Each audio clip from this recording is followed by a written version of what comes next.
Screaming. And now, baby, I have that song in my head.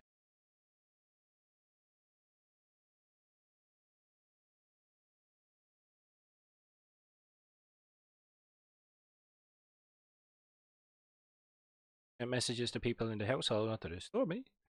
But did they read their phone? I'm betting no.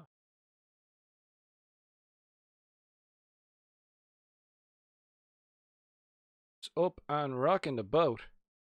Let's have a looky loo. What is the crack? Story which is it lives, it's alive. Have orc stuff, even a scoof. The usual. What's the story, orc stuff? How he's keeping? Trying to look at looking at here.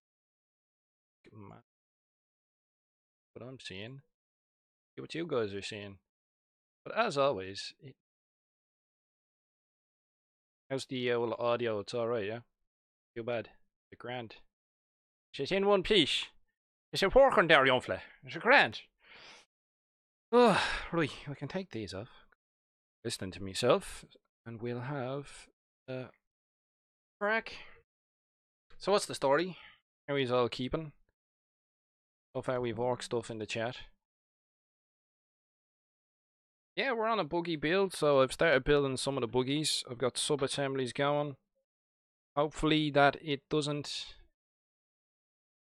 What is the story, Clarkson? The mime? Yes, yes. Speed Freaks comes in Euro and yellow. It's not the most appealing sort of mustard colour. This one is the Shock Jump Dragster. It's pretty cool. Like it's an interesting model. There's a lot of little finicky detail, but that's the thing with these newer miniatures is you need to have them set up for sub assemblies. So for instance, it tells you to leave the engine cowling out. Like this is made out of like 5 parts, I think, that just sort of stack together, and then eventually it'll stick in the back here. But I'm not planning on going to town on it too much. You know what I mean? You're not really gonna see a lot of the detail, and it's the same with quite a few of them. The crews are cool, so I'm leaving like the likes of the crews and stuff separate. Some parts you'll need to leave separate as well, just so you can fit the crew in, because it is a tight fit for some of them. You know what I mean? Like this guy has like half the steering wheel, and it does fit in. It's a bit of a hassle. I've done it before, but I've made sure that it'll fit back in once it's assembled. The gun goes on here, crew sit in and around, so it gets pretty cluttered in the driving cab. We have Guff Scraps on Dev Schools. Ah yes, that is a fun one to build. It is, yeah. This one's not bad. I think the main problem people have with it is the slick tires. Taking into account you're going to be going across rough terrain. Will never ta how about yourself. The crack. What's the crack? Deaf Schools. Oh yes, Scuff Scrap on Deaf Schools. I sent your pain boy off to you there. I think it was like last week. So if it's not with you now, it should be with you soon enough. Just got a bit tied up with life and work and the usual getting in the way. So yeah. So this is the Shock Jump Dragster. I have this in sub-assembly. So this one's being built. If there's any questions you want to ask about this one in particular, fire away. It's pretty straightforward. The only finicky parts is when you're building the cab up, and then I think you have to do sub assemblies for painting these guys. It's gonna be nigh impossible if you glue them in to get them done. You know what I mean? But I'm not gonna go too crazy on the crew. I'll just do basic stuff because, like I said, a lot of this detail is gonna be obscured once it's fully assembled. So there's that one. There's just the Shock Jump Dragster in its sort of urine yellow. And we have... Its name has now slipped my mind currently. We have the... Oh god, what? It's the one with the mech special. But I've left this in sub-assemblies as well. I'll remember in a few moments, or you'll remind me. Not there yet, but post is slow. Lots of presents moving this time of year. Yeah, that's true. And it's just been Cyber Monday, so it'll probably take a year and a day. I'll have to go and check it. I did send it via registered post, so it'll be tracked. See where it is. So we have another one of the buggies. I've left this one in crew sub-assemblies as well. This one's kind of interesting because you'll put the roof on, you know what I mean? And you won't actually see quite a lot of detail that's in there. There's like a front ram and stuff like that, but I'm not too bothered. You know what I mean? The only thing I'm not too chuffed about is a lot of this is very static and monopose. I've noticed that with the new buggy builds is they only go in one sort of position. Like even the little grot gunners that sit on the beside the guns and stuff like that. They generally like they're pretty much molded to go on that one position. There's not they're not very flexible, even pose wise. Obviously the guy who's like strapped to the front is gonna be strapped to the front. You know what I mean? But the back of him is molded specifically so he'll fit on that. There's a lot of that going on. Very sort of static. I don't know. I'm half tempted to leave the front off of this. Because I like the engine block. It looks pretty cool. It tells you to paint the engine block before you put it in, but you know, I just couldn't be bothered, to be honest with you. There's so much detail that's going to be obscured, and if I do decide to put the front sort of ram on it, you're not going to see, you know what I mean? So much of it is covered up, like you're just going to be seeing the top of it. And it's the same for the detail on the inside. There's loads of bottles and stuff inside it, and it's like you could go to town painting them all, but by the time you put the lid on the bloody thing, you're not going to see a lot of that detail. So, you know, I think I'll be basing most of it metal and giving it the once over. Orc stuff is saying merely put wrapped around the tires on the dragster and push a tread pattern into the put with the back of a scalpel. Yeah, that's one way to put some texture onto it. I was thinking you could do strips, plastic art strips, or even if you cut into it and put like bands of metal, because a lot of the Orc vehicle tires have like bands of metal put into them. But that's another one that I've been building up. I have a couple here now that I have not built at all, so I still have a lot of these in sub-assemblies, just for painting. But like I said, I won't be going to town on the crew and such. I'll just be painting it up. Like I'll give them basic, and I won't be going too crazy on the detail on the inside either. So yeah, that's another one left in bits and pieces. So we're gonna start getting me build on here. Have me clippers handy. Should have a blade here. I do have a blade. And my tub of glue is here. It's almost like I'm nearly prepared. One of my other tubs of glue. And I think we'll do the scrap jet. I'll have a rummage here for the instruction booklet, because I know we're all mechs and we don't like to build things without instructions, but these things are finicky as hell and can be an absolute pain to build. Like, there's a lot of components that you need to put in specific orders, and if you don't put it in the right order, you've built it arseways. So I'm going to work away on the scrap jet here, and yeah, we'll chat away. I had my first game with the new codex there on last Friday. I fought against a friend of mine I know. He has a we went out and we went gaming in his place. He has like a little gaming place out in his place, so I drove out his way and we got a game going. We played a 2,000 point game. It was interesting, yeah, because I suppose it was better that I fought against Orks with the codex, because not only did I learn about my units, but I also learned about some of the units that he was using and that I didn't bring along. You know what I mean? So I learned a bit about some of the buggies. I brought a scrap jet, but obviously I didn't have it built, so I just sort of proxied it. But it was fun. It was good. Like some of the other buggies. Which one? The one with the custom booster blaster? He brought one of them, and that one's nasty when it starts. That rivet gun. Yeah, I think it's like strength 7 or something like that. It was ripping my units to shreds. But it was really interesting. The Snaz wagon, that's right, that's the name of it. I forgot the name of the Snaz wagon. So Guff Scrap said I painted a Snaz wagon before building it. One can cut off the roof. But that's the idea if I want more of them. Oh, not bought that one yet. You haven't bought the scrap jet yet. I like the look of the scrap jet. I think it's more so because it's the concept of a downed aircraft. But it's yeah, it's very like blood axy. I brought one of these in the game, but I proxied it with one of my battle wagons. Back in 5th edition, I used to run a battle wagon rush list, so it wasn't very powerful, but it was entertaining. If you look back in some of my old, really old videos, you'll see where I was playing with battle wagons, and they're all like red and yellow. I had like 5 of them.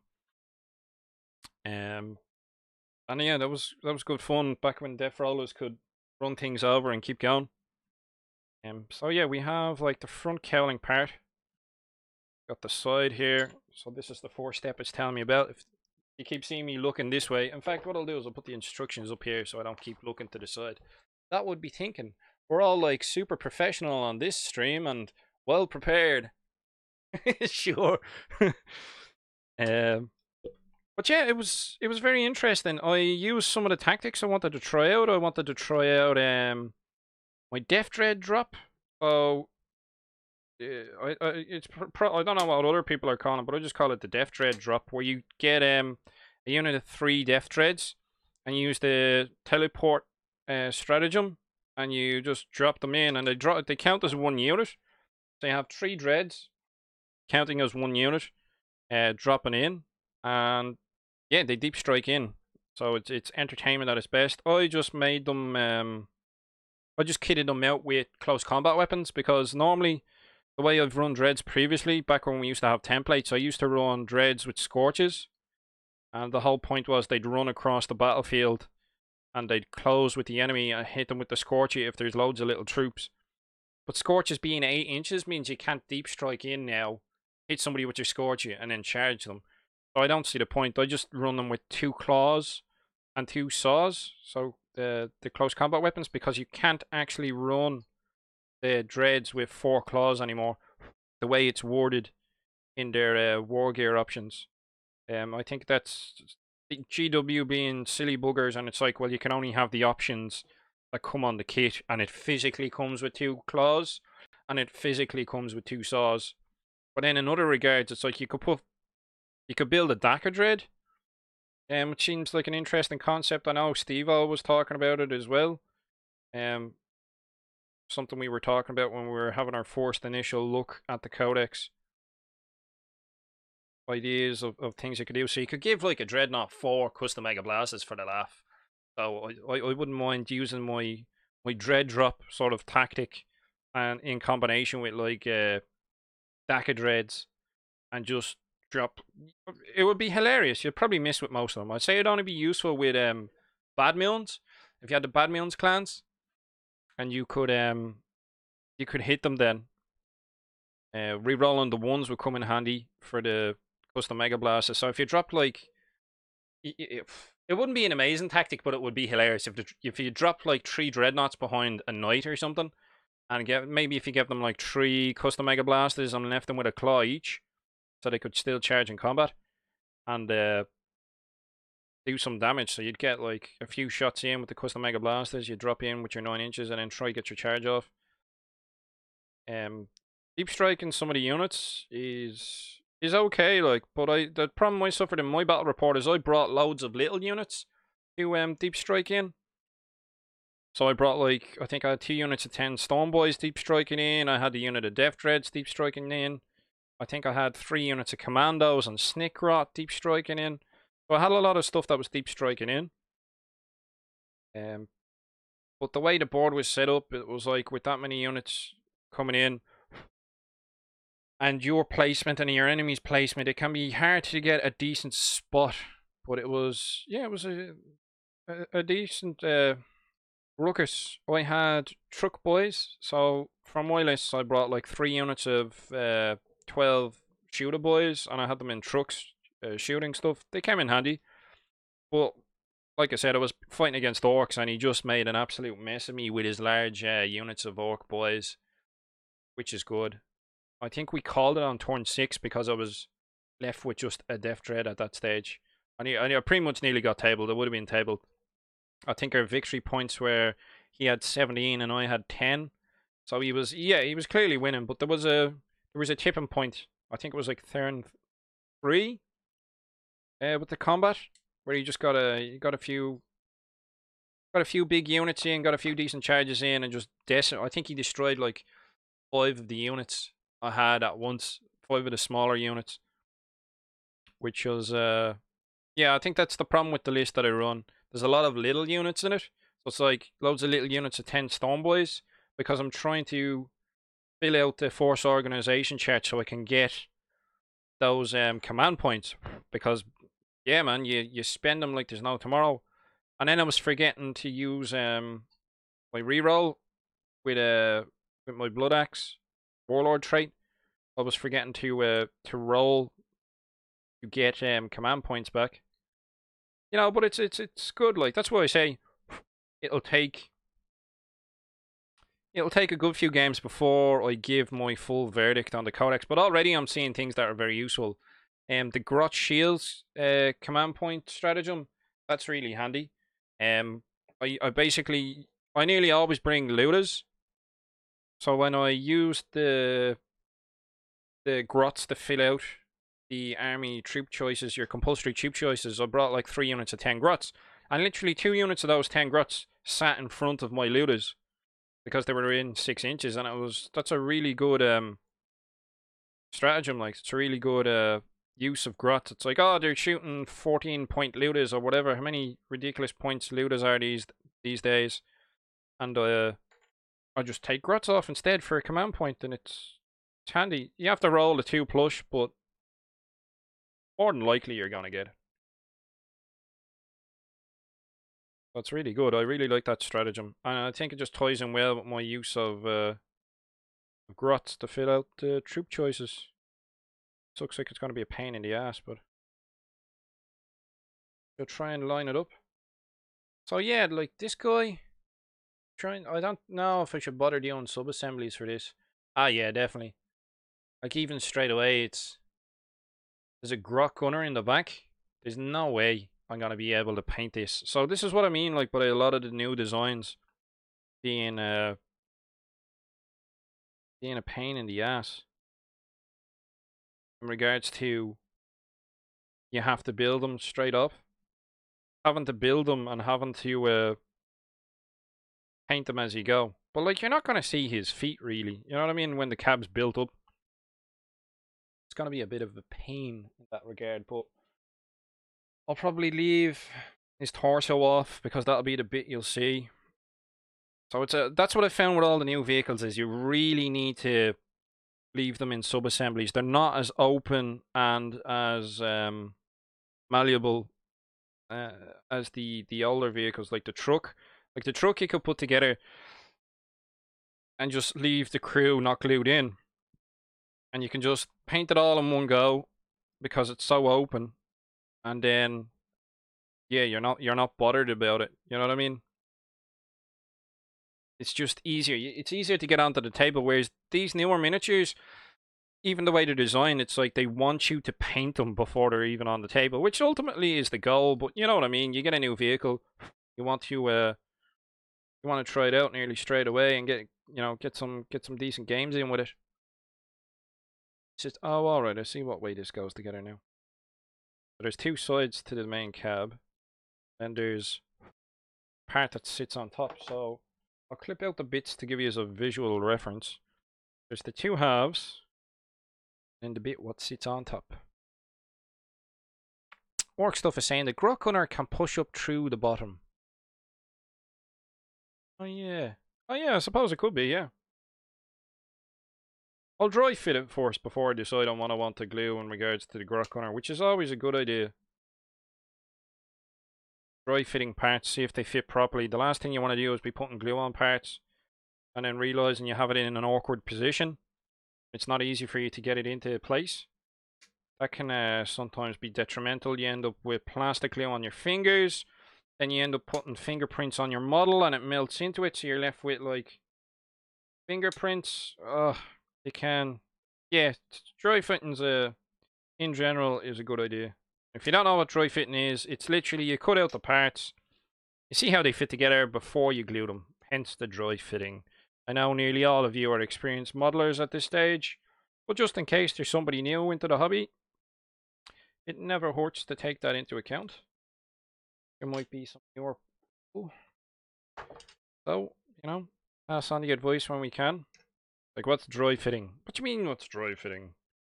Oh yeah, this sucker's gonna go together like this.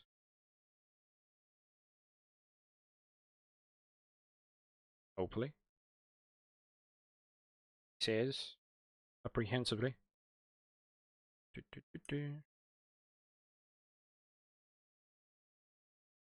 Are you being problematic? You know what I mean? And if I had glue on this now, it would be an absolute bloody mess. Warped? Not warped. I don't think it's warped. This is being odd. Ah, there we go. Ish. Not quite. Yes. Fit. Did you fit? Alright, so that fits in there. That fits in there. This is going to be a pain in the ass to put together. Right. So something like that. I think the clamps will be in order, gentlemen. I think the clamps will be in order for this one. So that'll glue together there. And I'll put the console in as well. That console will sit in there. Tells me to put that in first. And then you put the lid on it afterwards. And I see what you mean about the grot. So this is where the grot sits in. I see what you mean about the grot being able to be pushed up underneath afterwards. That would be, yeah, that's a lot more ideal. So I think we'll do that. You can explore as I build and learn from my mistakes. How not to put one together. Right, so I'm gonna get me clamps and my little desk beside me here. Pair of, oop, I don't throw them on the ground. Pair of handy like spring-loaded clamps. These are awesome. Between them and elastic bands, as Ork stuff has said before. So basically what you'll do is you'll put glue down and then you'll just sort of, instead of stand there like a pillock holding it, you'll just clamp it down there and then have another clamp here. Yeah, clamp that one down too. Drop one on the ground. Give me a second. There we go. Right. So yeah, I think I bought these in like Lidl or Aldi or something, and it was like £4, £5 for 3 or 4 of these, which is handy. They they come in very handy. So you know what I mean. Once we get the glue on this, we'll just clamp it down, sort of. We'll find a way. I think it'll clamp better, sort of, that position. Meh, whatever. We'll figure it out as we go along. For now, see if we can get it apart again. Ugh! Oh, it came apart alright. It came apart from the part we glued. How handy. So yes, welcome to Skarnir's live stream on how not to assemble a scrap jet. We'll have to glue him in again. Yes, the tedious part of model assembling. The scraping of mold lines. Now, if you did like Warhammer Conquest, they give you like these sort of mold scrapers, but they're basically like blunt bits of metal, and I'm not the biggest fan of them, to be honest with you. I don't know, maybe it's just old habits die hard. I prefer a blade. At times you end up with Whittler's thumb. So see the way I'm like using my thumb as leverage? Yeah, sometimes you cut yourself, but you know, years of practice you'd be grand. Unless you're Steve-O and you're distracted and you're assembling your terrain whilst watching TV, which is not the ideal thing to do, because you tend to cut your hand like an absolute pillock, or slice your hand open. But we won't beat Steve-O up over it. I'm sure we've all had accidents. I've nearly impaled myself with a scalpel blade before, wearing flip-flops while doing hobby. You know, and you drop your X-Acto blade, tend to have it stick into the floor. Yeah, I've had close calls before. Guff Scrap on Death Skull says, I got from the Stormboy kit being tethered to the jet. Yeah, you could do that. There's one of the guys. There's one of the grots. I think I actually have a spare one in me bits box here. I know the one you're on about. I probably could dig it out, but it'd make so much of a ruckus and a mess that it probably isn't worth it. I do have a bits box. I know the one you're on about. It's the one with the jetpack, and he's kind of holding on for dear life. But there's also the grot from the Stompa kit. He was like hanging off of a cable. He's holding on. You could use him as well. I've seen some really cool conversions where people where they'll paint in claw marks. So they'll paint in claw marks for the grot to show that he's been holding on for dear life. But yeah, I get the idea. I like your train of thought there, Gov Scrap. That's not a bad idea there. The only problem I have with all these little finicky parts and pieces, like this guy just barely stands on the side of the shock jump dragster. He like hangs on here. You know what I mean? Now see his position where he is on that vehicle. He's literally holding on by one or two tiny glue points. And you know what I mean? Years of wargaming. I'm like, the miniatures look cool, but they look too fragile. You know what I mean? Like, my brain automatically sees that, and it's like, that's gonna get ripped off and transported at some stage. You know, even with the appropriate cases and stuff, I see little details like that. I'm looking at it, I'm going, that looks cool, but that's probably gonna get broken or ripped off at some stage. That grot's gonna go flying. You know what I mean? I like me models to be wargaming models where they have detail, but they're robust. But yeah, I just see with a lot of the little tiny details and stuff that they might come off. I think the worst culprit so far I've had has been the custom booster blaster, where it literally has a grot sitting on hanging off the back, like poking out of the back of it, and he looks cool, but I'm like, if I glue him on there, I know he's gonna get ripped off. 100%. And I suppose you could stick a little magnet in his arse, but that's more effort than it's worth. Let's be realistic here. You know what I mean? That's not what we're after. Making more work for ourselves. Enough work as it is with these mountains of buggies. But yeah, I got all the buggies. I've made about 2 or 3 of them. So far I'm enjoying building them, but as I've said, there's a lot of sub-assemblies for putting them together. Which is less than ideal, because you want to get them onto the tabletop as quickly as possible. Well, I do anyway. I want to get them onto the tabletop as quickly as possible. Which ones I do and I don't like. Got something in the post literally today, I think it was. Here we go. Oh, off of Big Mac Dan Skull. I don't know how this is going to come up in the video. It might look all green and stuff. But I got a Boomdacker Snazwagon, the name of which I had forgotten. So that's my second one of them. So I'm going to have to beat this one up a bit. I got another Boomdacker Snazwagon off of Big Mac Dan Skull. Shout out to him there.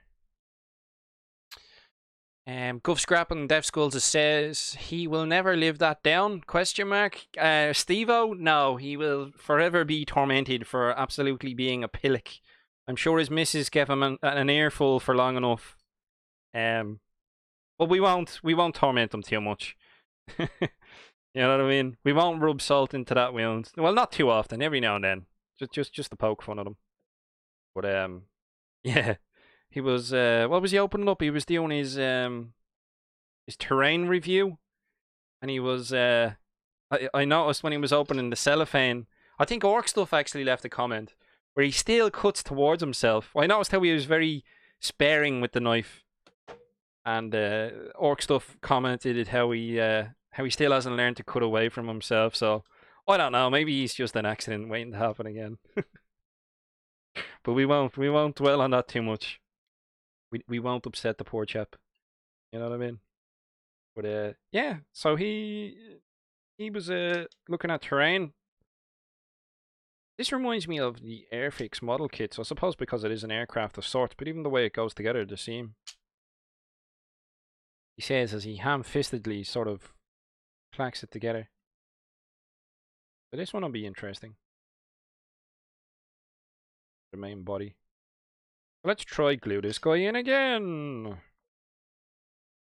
I think with the console, I want to try and glue that now. Where's the console gone? Oh, it's under his body. I don't know if I want to glue the console in, because I get the feeling that if I try glue this in here, because it's literally held by those tiny points, I reckon if I try glue that in here, that as I'm maneuvering, it's going to get knocked. What do you reckon? I think I've put enough kits together to know how these things will go badly together. Let's try this. This is going to be... I don't even really need to glue this part in, now that I think about it, because that'll sit there. And the whole body will literally just hold this in because it's 2 pegs. Oh man, this was not a good idea to build this one live. I'm not normally this bad. Yeah, so if you push the pegs for them, push together, that will clamp there. Need to put like a clamp here-ish. 2 clamps, one there, one there. Try and get it to sit snugly together. A clamp right there would be perfect. So 2 clamps, one here and one here. Alright, that's what we're going to do. We're not going to bother gluing this part in, the chair. We're just going to go for that long ass seam in the body. And then I think I'll just sort of poke this in. I don't know. Part of me is saying if I try glue this now, it's just going to come off anyway. So, alright, whatever. We'll give it a go. So wish me luck, gents. Quiet. Quiet in the audience. There it goes. I have a feeling I'm going to make a godly mess, but we'll give it a bash. Bit of glue there. Way too much there. Let's go. Oh yeah, and I need a bit here.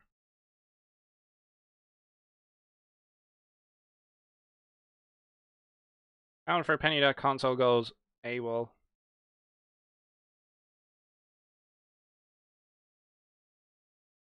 Oh. Yeah, bastard.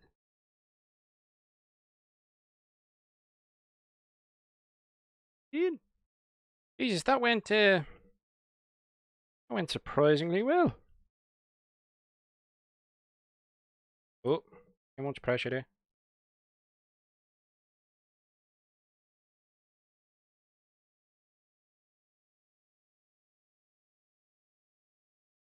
There, and then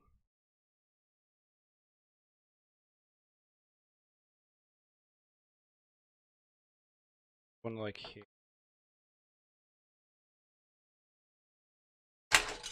I think the clamp's a bit too strong. What do you think? Yeah, we might leave the clamps off. They're literally a bit too strong. Be holding. Best part. Oh, this is a disaster. Yes, so welcome to Skarnir's live stream on how not to glue together a scrapjet. That console, funnily enough, went together swimmingly, but the rest of it, not so much. Because my clamps are too powerful, I'm stuck here like a pillock holding them together. We have Guff Scrap saying, talking about cutting towards yourself, 6 plus Stevo. Shit, almost missed it. Oh, I missed a bit of the chat. You were talking about me again. Ah, sure, we can't help ourselves. Guff Scrap, what could be good kits and bits for trophies? Space Marine helmets make good trophies. Orc stuff says, what makes you think that Steve-O that we'd be talking about him? Because when we talk about knives, Steve-O comes to mind. It's always the way. Talking about cutting towards yourself, and well handy with a blade. So handy you shiv yourself. Guff Scrap said, no, ruined it. Well, yeah, pretty much, nearly. Yeah, I knew this was going to be a pain in the ass as soon as we dry fitted it together, so I'm not surprised. Yes, buy smaller clamps. Don't buy clamps as big as the ones I bought. They are literally too strong. Orc Stuff says, glue the dash on the top of the bonnet. I suppose you could do that, but it's okay. That was the part that gave us the least hassle, surprisingly enough. I thought that was the bit that would go flying. Steve-O says, all these new kits look incredible, but I hate the mono build nature of them. Just kills it dead for me. That is very true. You are left with little to no bits with these new kits. There is literally no spare bits left at all. What you get on the sprue is literally enough to make that one vehicle. So if you want to, like, if you get a second one, you're gonna have to get creative.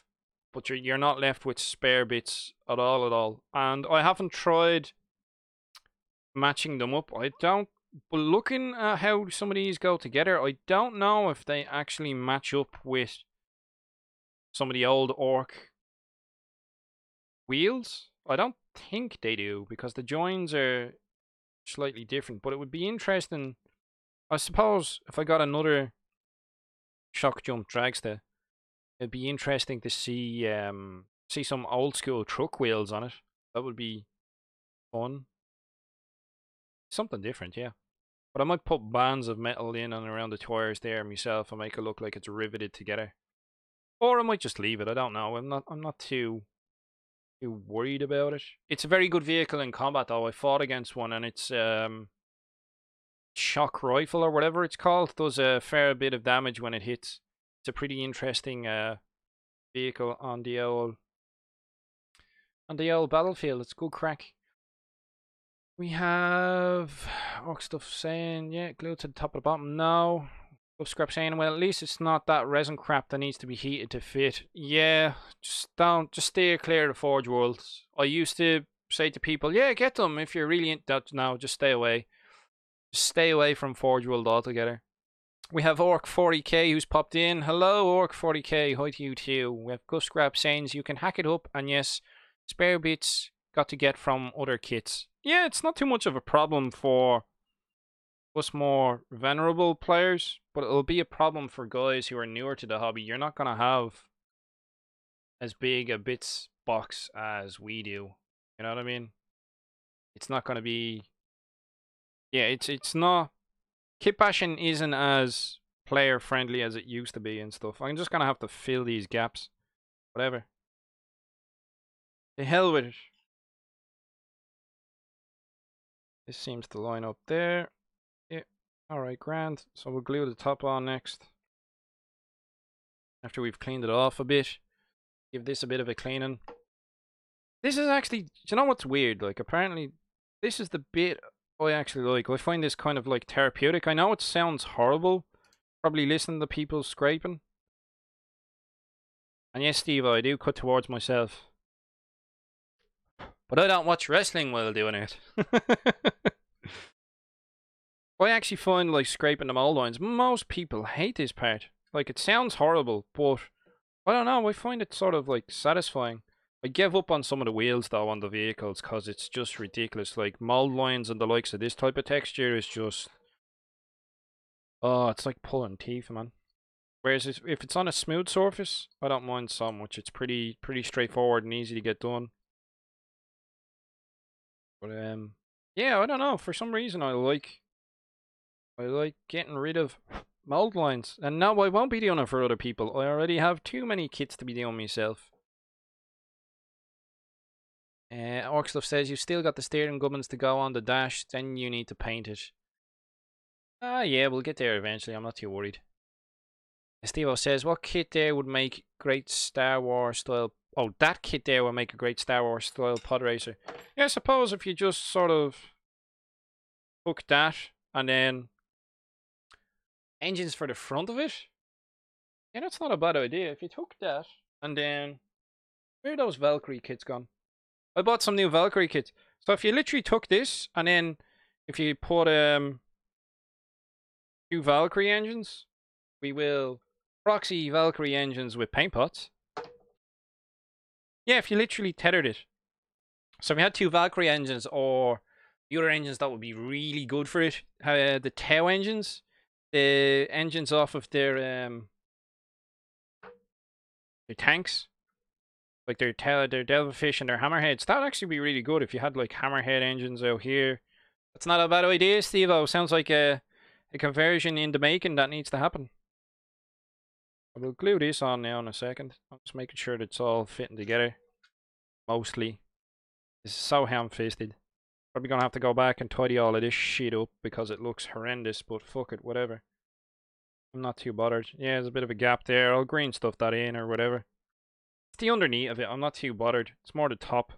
This part up here. Yeah. Try not to worry about things you can't see. Remember that. You can't see it. I've glued that in arseways, look. Look, I knew. You can't see it, then your mates can't see it, then it's not a problem.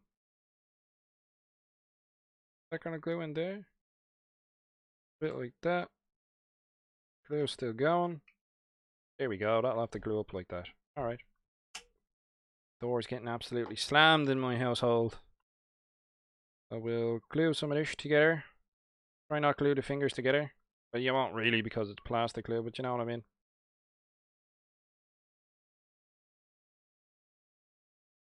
And just try not to ruin the actual model I like. You know? I think my cousin's come over with his dog. Been walking the dog. If you can hear someone whistling in the background, then that's what it is.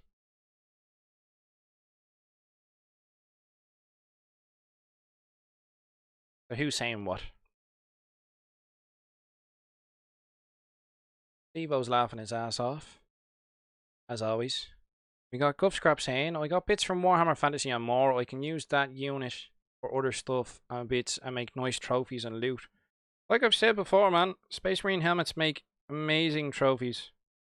Especially if you paint them in the faction that you're always fighting. So if you're fighting against your mate and he plays Blood Angels, it's always a good idea to paint up some of your trophies to be like your mate's Blood Angels. Or if you're fighting against your mate's Crimson Fists, it's always a good idea to just to rub it in a little bit. I used to have a looted wagon that I did that with. I had a looted wagon back in 4th edition. That was a Rhino. And I left one of the Rhino doors. I used to play against a guy all the time. And I left one of the Rhino doors painted in his Space Marine colour. He had like a chapter he made up himself that was purple. So I left one of the doors the colour of his faction. And I was like, oh look, we looted one of your Rhinos. Haha. You know what I mean? Just for the laugh. I think he found it amusing. You know what I mean? It can be entertaining at times. Getting a laugh out of your mates from your conversions. You know? And then your mates will get like spare orc heads off of you and put them on their bases and stuff and be like, oh look, these are all the orcs I've killed over the years. Or whatever, orc skull trophies and stuff like that. People could be looking for those sort of things. Different bits and bobs. It's always good to do that with your mates. Especially if they collect different armies for you. Trade bits and pieces. And go from there, yeah, because you can get some decent weapons off your mates and stuff. Like if your mates collect Imperial Guard, you're laughing, or Tau, or any faction. If they're collecting a different faction, they're gonna have spare weapons and stuff. But then taking into account the precedent we're seeing with the new sprues, right? If you're not left with any spare bits, is this the way they're gonna be going from now on? So you're not gonna be left with bits over for conversions. Your mates aren't gonna have spare bits in the future because I don't know, it's very, very strange the times we are in at the moment. I don't know what way it's going, but like I said, there isn't much conversion-wise or bits left over.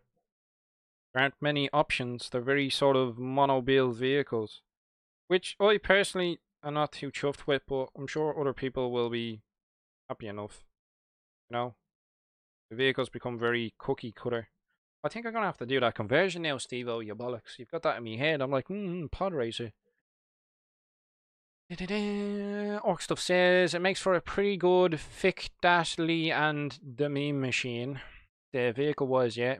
Steve-O says Town Eldar helmets are also good. For trophies, anything's good for a trophy. Any helmet, especially those pansy tail helmets. Love a good tail helmet trophy. 6 plus Steve-O said, oh, Guff Scrap saying, oh, build a Speed Freak mob based on the wacky races from Hanna-Barbera. Yes, I remember the wacky races. They were old school when I was a kid, watching them on Cartoon Network. And what else was there? There was another cartoon where it was like Dick Dastardly and Muttley, where they were, was it Catch the Pigeon? Where they all had these aircraft, and they were going around in their bits and pieces. They're trying to catch the carrier pigeon. I think that was well before my time, but it was such a good cartoon that they still aired it on TV. But there were some decent cartoons as well. You know what I mean? I do remember the wacky races, the original ones, and the Dashardly and Muttley. What was the name? Do you guys, if you guys remember the wacky races, what was the name of the vehicle? There was like a military one. There was a load of dudes with inside what looked like a tank with a steamroller on the front, so it's pretty much like a grot tank with a death roller. I remember that one, and I remember a few of the other ones, like Penelope Pit Stop or something. I'm trying to remember. Yeah, because they'd all be like Dick Dastardly, Penelope Pit Stop. I remember there was like a mob of like mafia type of guys. With a load of big hats and Tommy guns. Something like that. I could be remembering incorrectly, but I'm trying to hark back into my childhood. The days of yore. Alright, so this is our little nose cone that's going on the front of this. I don't know why they bothered putting a drill on this. They should have just left it as a jet engine, because if you get sucked into a jet engine, boy Christ, good luck to you. I've worked in airports before, and on the training videos, they show you... Yeah, they show you what happens when you get too close to a jet engine. I used to walk around aircraft, so I find that somewhat amusing. It's like, oh, let's stick a drill on it to make it extra killy. It's like, nah, mate, if someone gets close enough, literally gonna be bits and pieces left. Make the blade strong enough, you'd be grand.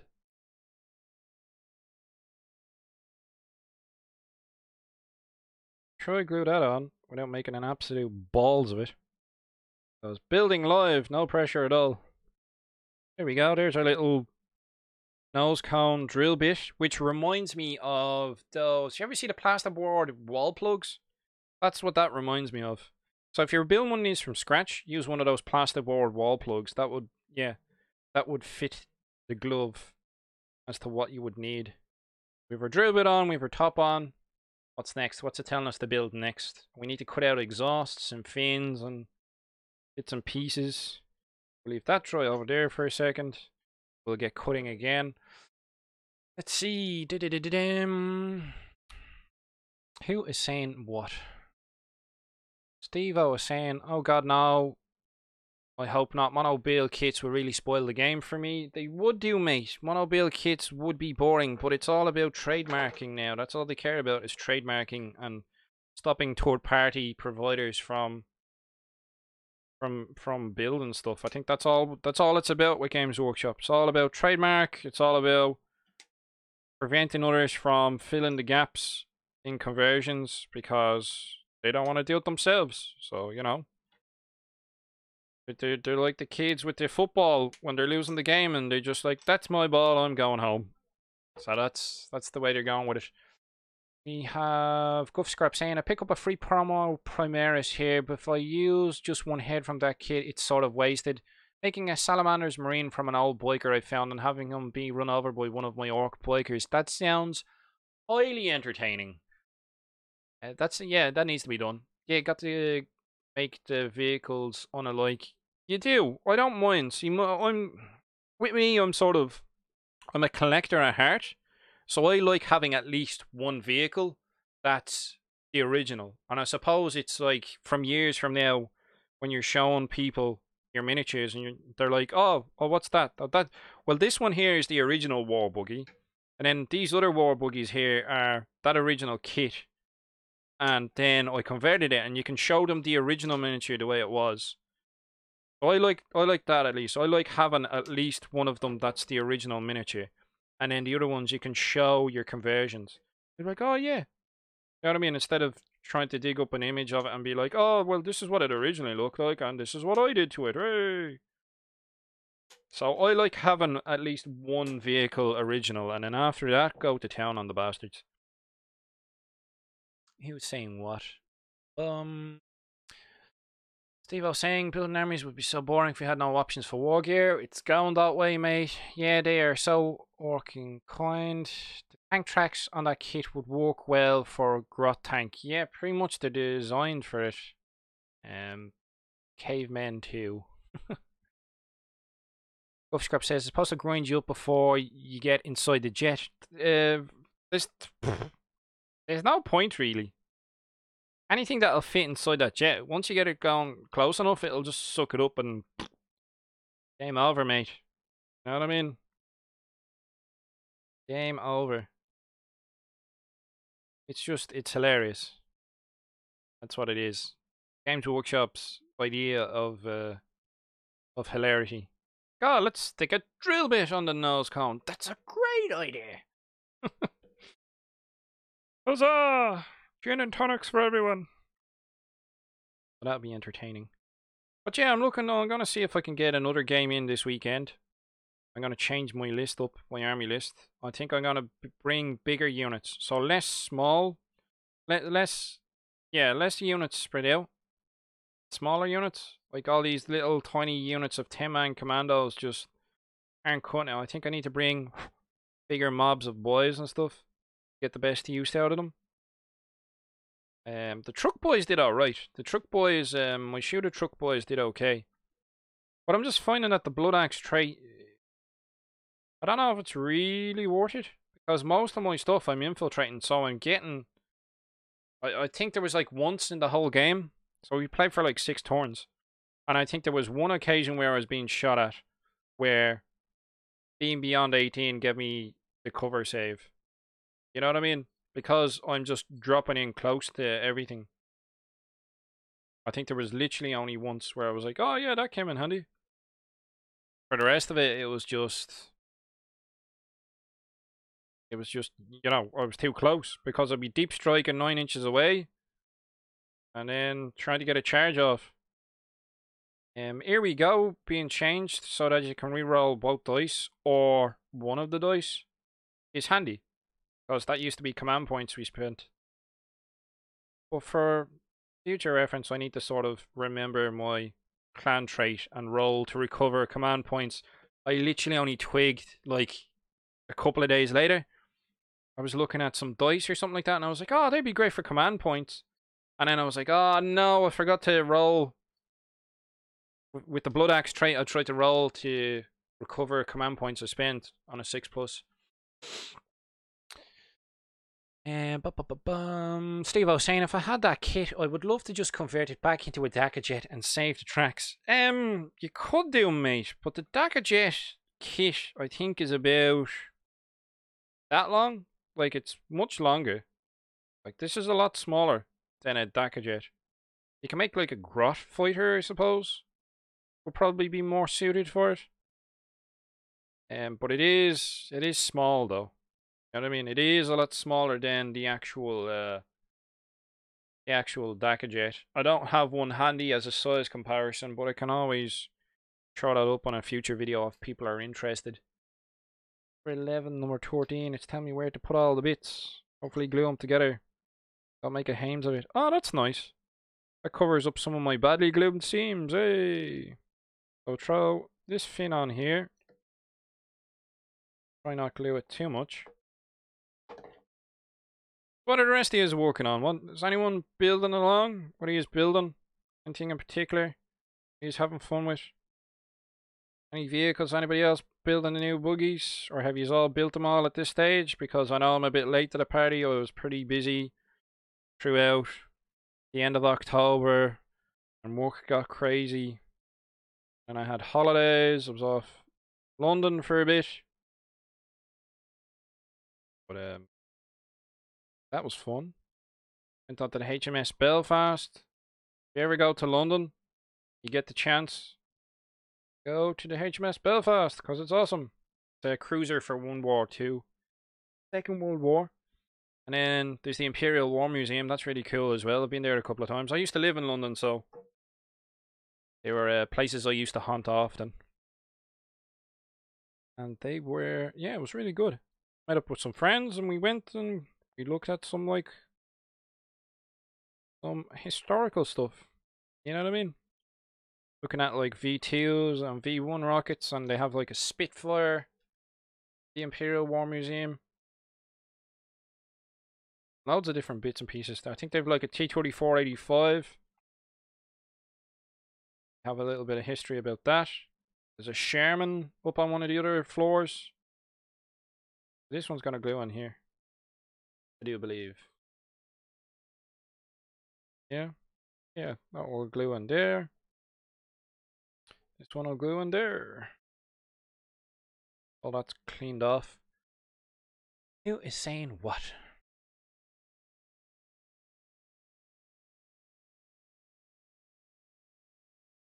Orks stuff is saying, nah, I hate having identical vehicles to ones on the opposite side of the table.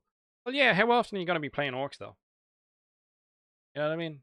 6 plus Stevo equals Caveman equals Wacky Racers. Can't remember the others. Oh, yeah, I think I vaguely remember the Cavemen.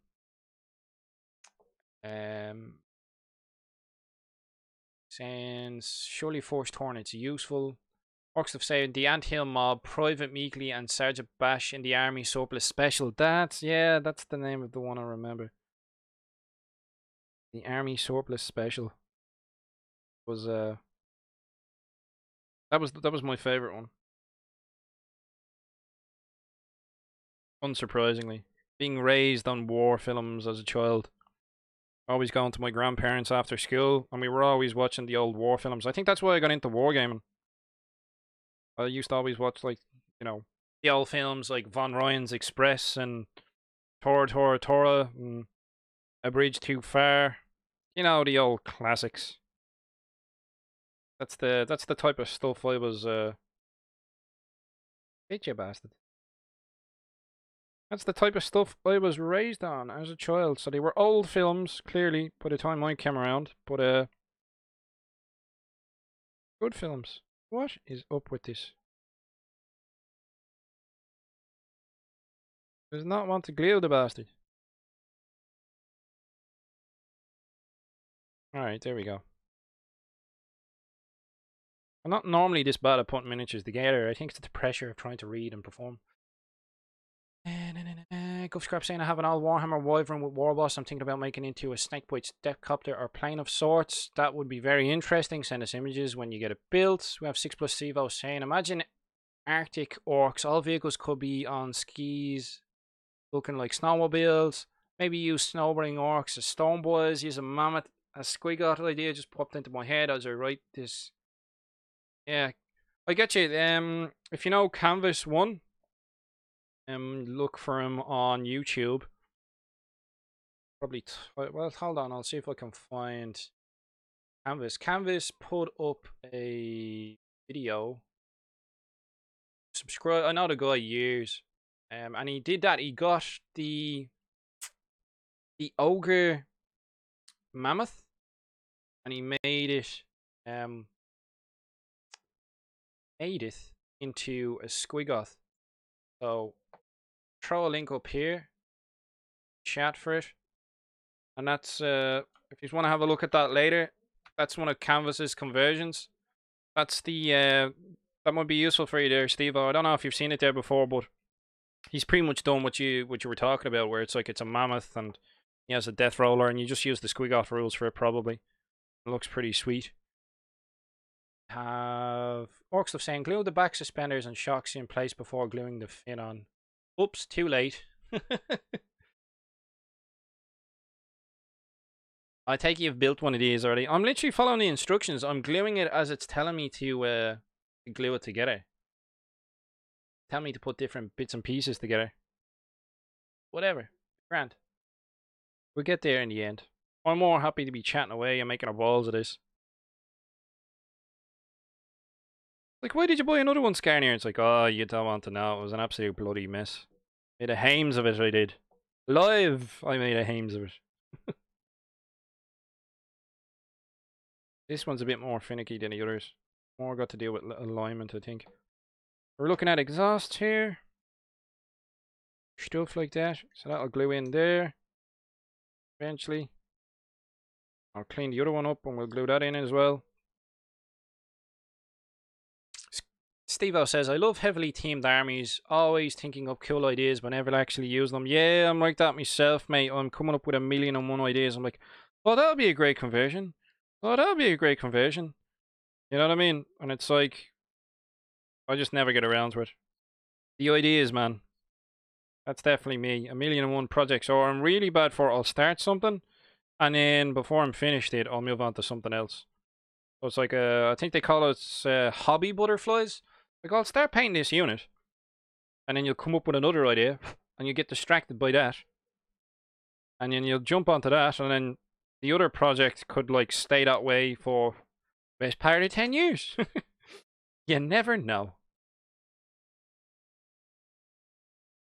So I'm going to glue this on. Exhaust. But yeah, it's a blessing and a burden. So, like, you come up with creative ideas. But what I really like doing is if you give somebody else the idea. Because I know I'm too lackluster, sort of, to get it done myself. But I don't mind giving people other ideas. And then they go and they actually build it. People more disciplined than myself. These bloody fins annoy me again. Can be, yeah. Interesting. We'll borrow this for a second. I'll prop it up. Trying to look a bit more like a shark than anything else at the moment. Maybe it's asking for a shark paint job or a shark good jaw to gob on it. Those teeth. Always like that on some of the, like, you've seen, what do you call the Warhogs? The A1 Warhogs, what is that aircraft called? The American aircraft with the big feck off machine gun on it. Where they were like, oh, we have this really big machine gun. I know what we'll do. We'll design an aircraft around it. I think it's like a Vulcan gun or something like that. That's the problem with me. I know tidbits of everything. Broad strokes. I don't know the finer details. Like, I know a little bit of something like that. Orks says suspenders only go on in one position and the shocks go between the suspender and the fin. Okay. Well, tell me to put the fin on, so I get you. Guff Scrap said there should be a cyborg cult because I love cyborgs. Cyborgs are pretty cool. If you look at some of these newer orcs, more on the custom booster blaster, which I have left in a case over there. Just give me a second and I'll get the custom booster blaster. Because it is actually pretty cool. I want to show you guys, so I'll let that dry for a few seconds. And I'll grab this.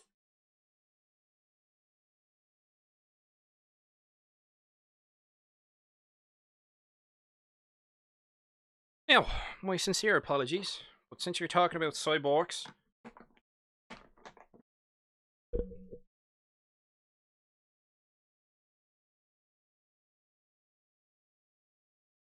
I thought I might as well show you the other one. So, me other scalpel blades.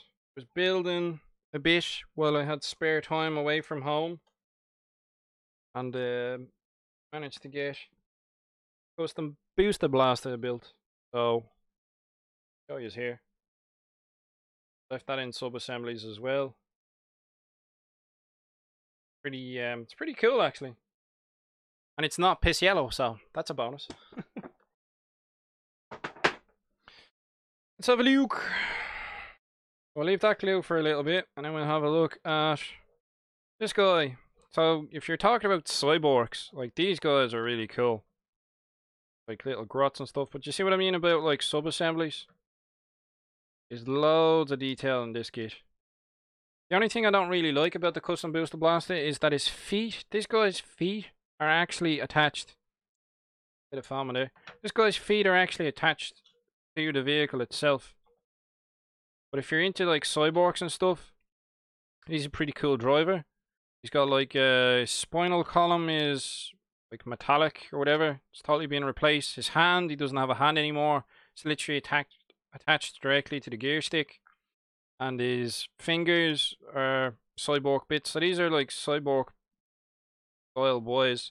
And this guy, off the top of it, is literally like wired into the vehicle. So he's got like wires and bits all over the place and bionic bits in his arms and stuff.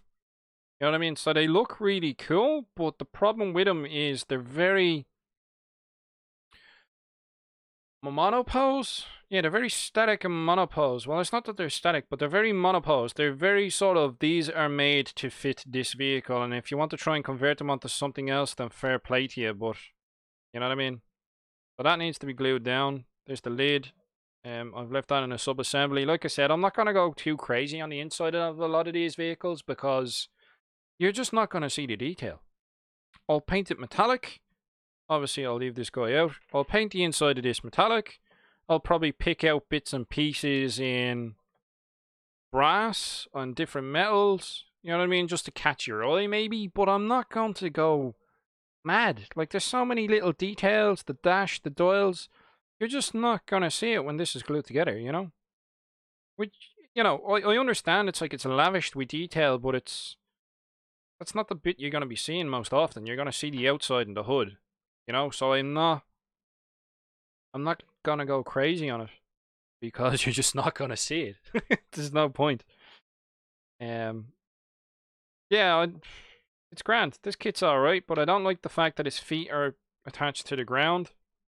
And I don't like the fact that these back wheels here, these double wheels, are actually cast into the wall. If you look in here, the wheels for the back of this vehicle are actually cast into the wall. So the wheels, they're double wheels in the back, but those ones there are cast into the wall. So if you wanted to get those wheels and put them onto a different kit, it's like, good luck to you, man. The engine blocks are awesome. The engine blocks are cool. They'd be really good. This one will actually be pretty good for conversions. And this one as well. That engine block can totally come out altogether. Really handy. And then another engine block that might come in handy. This is actually off of that the mech workshop.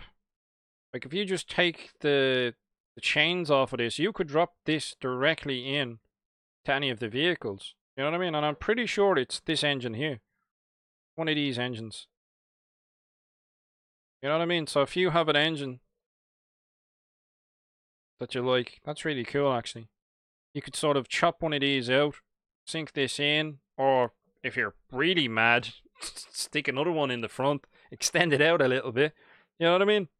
So, yeah, I like the Mech Workshop kit, but it's just, rules-wise, it's just not, doesn't do anything for me. It's not smart at all. The rivet gun on this one, this is what I really like. I think I'll actually use this in my army. The rivet gun on this is actually pretty good. I think it's like strength 7 or something like that. It's, yeah, it decimated some of my units when I was playing against it. Well, yeah, like I said, with these newer kits, you really, really, really need to leave some of the stuff in sub-assemblies because you just can't glue it all together and play with it straight away. Because, like, if you glue this together, you'll never get into the guy on the inside. You know what I mean? You'll never be able to paint them up. And like I said, I won't be going to town too much on them. But even still, you know what I mean? There's bound to be someone who'll pick it up and have a look. Some of the stuff will pop out, but the detail on them is amazing. Like, the amount of detail on this is pretty cool. They are pretty cool, like. They just need to be put in sub-assemblies, and like I said before, no spare bits. This kit is this kit. That's it. They are all the parts you get. There are no spare parts for this kit. That is literally, that one sprue built this one vehicle. I'm sure I'm going to end up stabbing myself with these tusks. Like, look at them. Yeah, they're just no spare bits. Who's saying what? Orc stuff said A10 Warthog. I knew it was like Warthog or something. I knew it was close to that. It was like, my brain's like, it sounds right, but I don't know. It doesn't, yeah. Orcs of saying not as stupid as the Havilland Mosquito. SD. What's it? The one with the 6-pounder autocannon sticking out the front. That sounds pretty orky. Some aircraft would be amazing. Did they not do that with some of the bombers in World War II where they had a cannon on the front of it? And they had to literally stop producing them because it was shaking the aircraft apart. Six was Steve was saying, I'd love to use Sigmar dragons as Daka jets, etc. for Snakebite's army. Bolt guns to them and make them look like a form of squigot. That could be done. Yeah. Use that what's that Age of Sigmar war boss where he's on top of like a wyvern or something? That would be pretty good if you built like a platform on that as a Daka jet and go from there, I suppose. That'd be a good concept. So back to building the scrap jet. We're looking for part 9. So I will say this to them at least. They have the bits labeled very clearly. So you can find what you're looking for because these sprues are super compact and absolutely packed full of bits compared to some of the older ones. You know what I mean? Some of the old sprues you wouldn't have had as much part density as you do with these ones. We'll cut that off. That's going to be the bit of the exhaust we're building next. And clean that up. So that will go down here. Sort of. Yeah, that'll go like there. We'll clean that up. Give it the once over. Scrap says, yeah, ain't dragons. They're just squiggly beasts. Oh yeah, they aren't dragons, they are squiggly beasts. That is correct. Squigots. I don't know if the gargantuan squigot has come back into stock with Forge World. I think that's the only thing I would actually want to buy off them at this stage, and then after that I either A, own it, or B, don't want it with the orc stuff. Or maybe I'll get a gargantuan squigot, or maybe I won't. I don't know. I already have way too much orc stuff. Way too much. And then I was thinking to myself about all the Imperial vehicles I bought over the years that I still have yet to convert. And now with the 2 Valkyries, it's like I have a Hydra Flak tank. I have like 2 Valkyries. I'm sure I have a couple of Le Mans Russes. I'm sure I have an old school Chimera. You know what I mean? I probably have enough vehicles to start an Imperial Guard army. It's just, oh yeah, I'll convert that later. You know what I mean? It's always a case of I'll get back to it later, eventually. They'll be burying me with kilos upon kilos of Warhammer kits that I just didn't build. You know, sure my widow would be rich enough at that stage. Half of all the old kits I just hadn't built. It's like, oh my god, I haven't seen one of them in 30 years. I'll give you a fiver for it, love. Gov Scrap saying, you can always have more, and 2, you can never have enough. It's true. It's like DACA, man. You can never have enough DACA. You can never have DACA. It's like, oh, that's a lot of DACA. You can always have more. Orc stuff said, wouldn't have had as much parts density, but you would have got spare bits. That is true. You wouldn't have had as much parts density. But you know, what would have been awesome is if we got the new parts density and we got spare bits. But, you know, apparently to some people that's asking for too much. Ungrateful orc players. He's just got 6 new buggies. Like, yeah, we got 6 new buggies, mate. But, you know, I don't think we asked for 6 new buggies. Like, 1 we would have been happy with. 1 multi-part buggy. That would have been cool. You know what I mean? And then you'd be left with bits. And it would have been cheaper for Games Workshop to produce. Because if they did 1 kit with 3 sprues, it would save them. Like, they did 6 new sprues for vehicles. They could have done something totally different. In my eyes, I think they should have brought out a Mega Armored Warboss kit. And they could have given us like this kit and then like an additional sprue with this one, another half of it. And just give us bits so that we can build it up and around. All you need is a base frame, like, you know what I mean? But that's not the direction they're going in, so whatever. We won't cry over spilt milk. Not too much anyway. There will be gnashing of teeth. We're looking for the suspension parts next, so that's the exhaust done. We're looking for the suspension part, which is this bit here.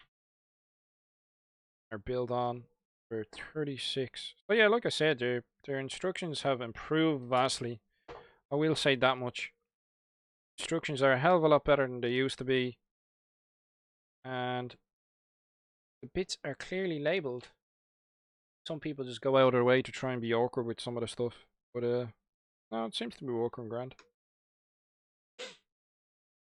We have Guff Scrap saying, yeah, it's still just buggies. That's true, yeah, they're just like loads of buggies. Renzi1104, so I'll call you Ren from now on. Would have been happy with boys and Thraka. A new boys kit, well, the boys kit is like 20 odd years old at this stage, so I could understand. I'm not too bothered that the boys kit wasn't upgraded. What I am bothered about was they rebased the boys. I'm like, there was absolutely no need for it. Like, some people are like, yeah, I like the 32 mils better, it looks better. To me, I'm like, what's the point? You know, you remove the kits and then you rebase them, and then when it was being released, or when we were getting the release in November, not October, by the way. That's not a bone of contention for a lot of Orc players. When we got the release, they were like, "Oh yeah, look, new Orc boys and stuff like that," where they just repackaged them and put them in with the new bases. So I don't know, there's blatant holes in the codex. You know, we don't have a Mega Armored Warboss option, and I know they're saying to us, oh, but you can use the index. But that's not going to be around forever. You know what I mean? The whole point of the index was it was a temporary measure. It's not going to stay around for long. That much I can guarantee you. How long, I don't know. I reckon we'll be lucky if we get a whole year out of it.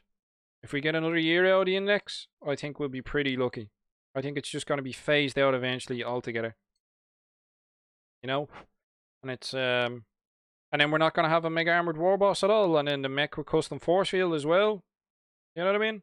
So like, we got 6 sprues. What would have those sprues been better spent on in my eyes? Mega Armored Warboss, a dedicated mech kit, so you could make like a big mech without Mega Armor, and then like a Mega Armor kit.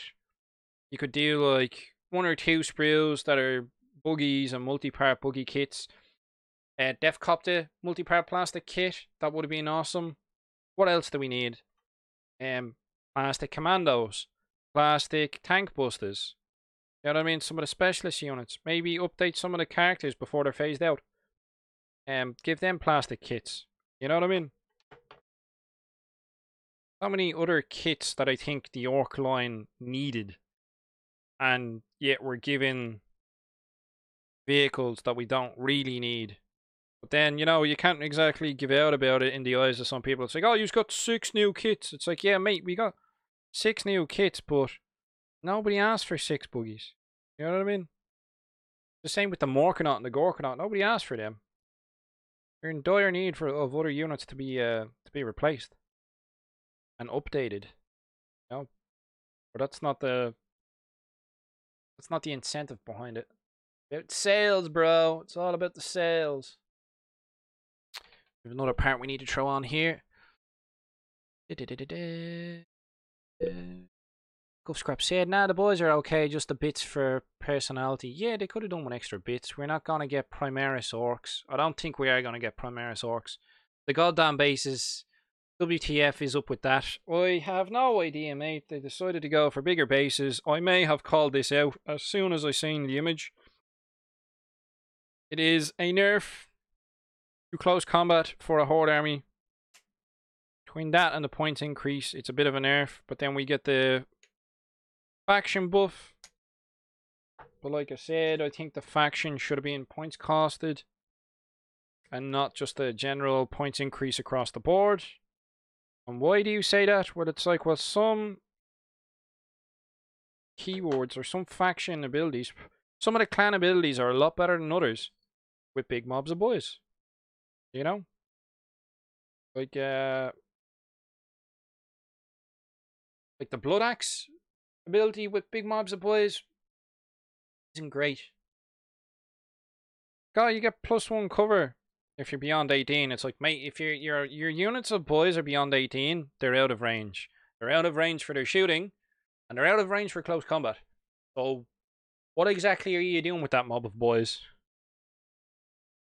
You know what I mean? You're clearly not using them the way you're supposed to. Holding objectives, maybe? Grots are for, man. Don't be wasting your boys on that. Holding objectives is for grots. Boys are there to get stuck in. Wreck face. We're looking at the bits here. This will glow in there. Underneath. Glue that in. Like I said, I'm not going to see that. I don't really care about that terrible glue seam, as he keeps pointing it out. Annoys me a little.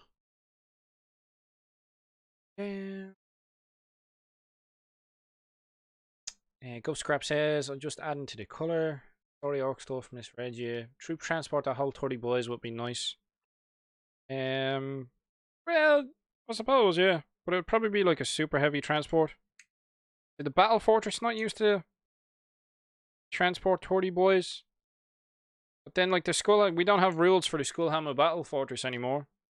For those of you who are newer to the Orcs, the Skullhammer Battle Fortress was pretty much a looted Baneblade. We used to have rules for a looted Baneblade with the Orcs. It was a bit more customizable, but like I said, over time, slowly they've been chipping away at some of the stuff. We don't have rules for the Battle Fortress. It's like we have open play rules, but who the hell plays open play? Nobody I know plays open play. Yeah, we could, you know, take into account that I live on a small island. Well, it's small enough, but you know what I mean? Maybe it's just a thing in Ireland. Maybe just Ireland doesn't like open play. What about the rest is? That bit goes in there. And what's next on the old building is this bit. Will go in here. But Jesus, is that gonna fit?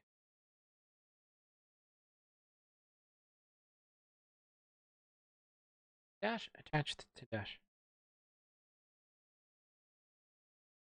Yeah.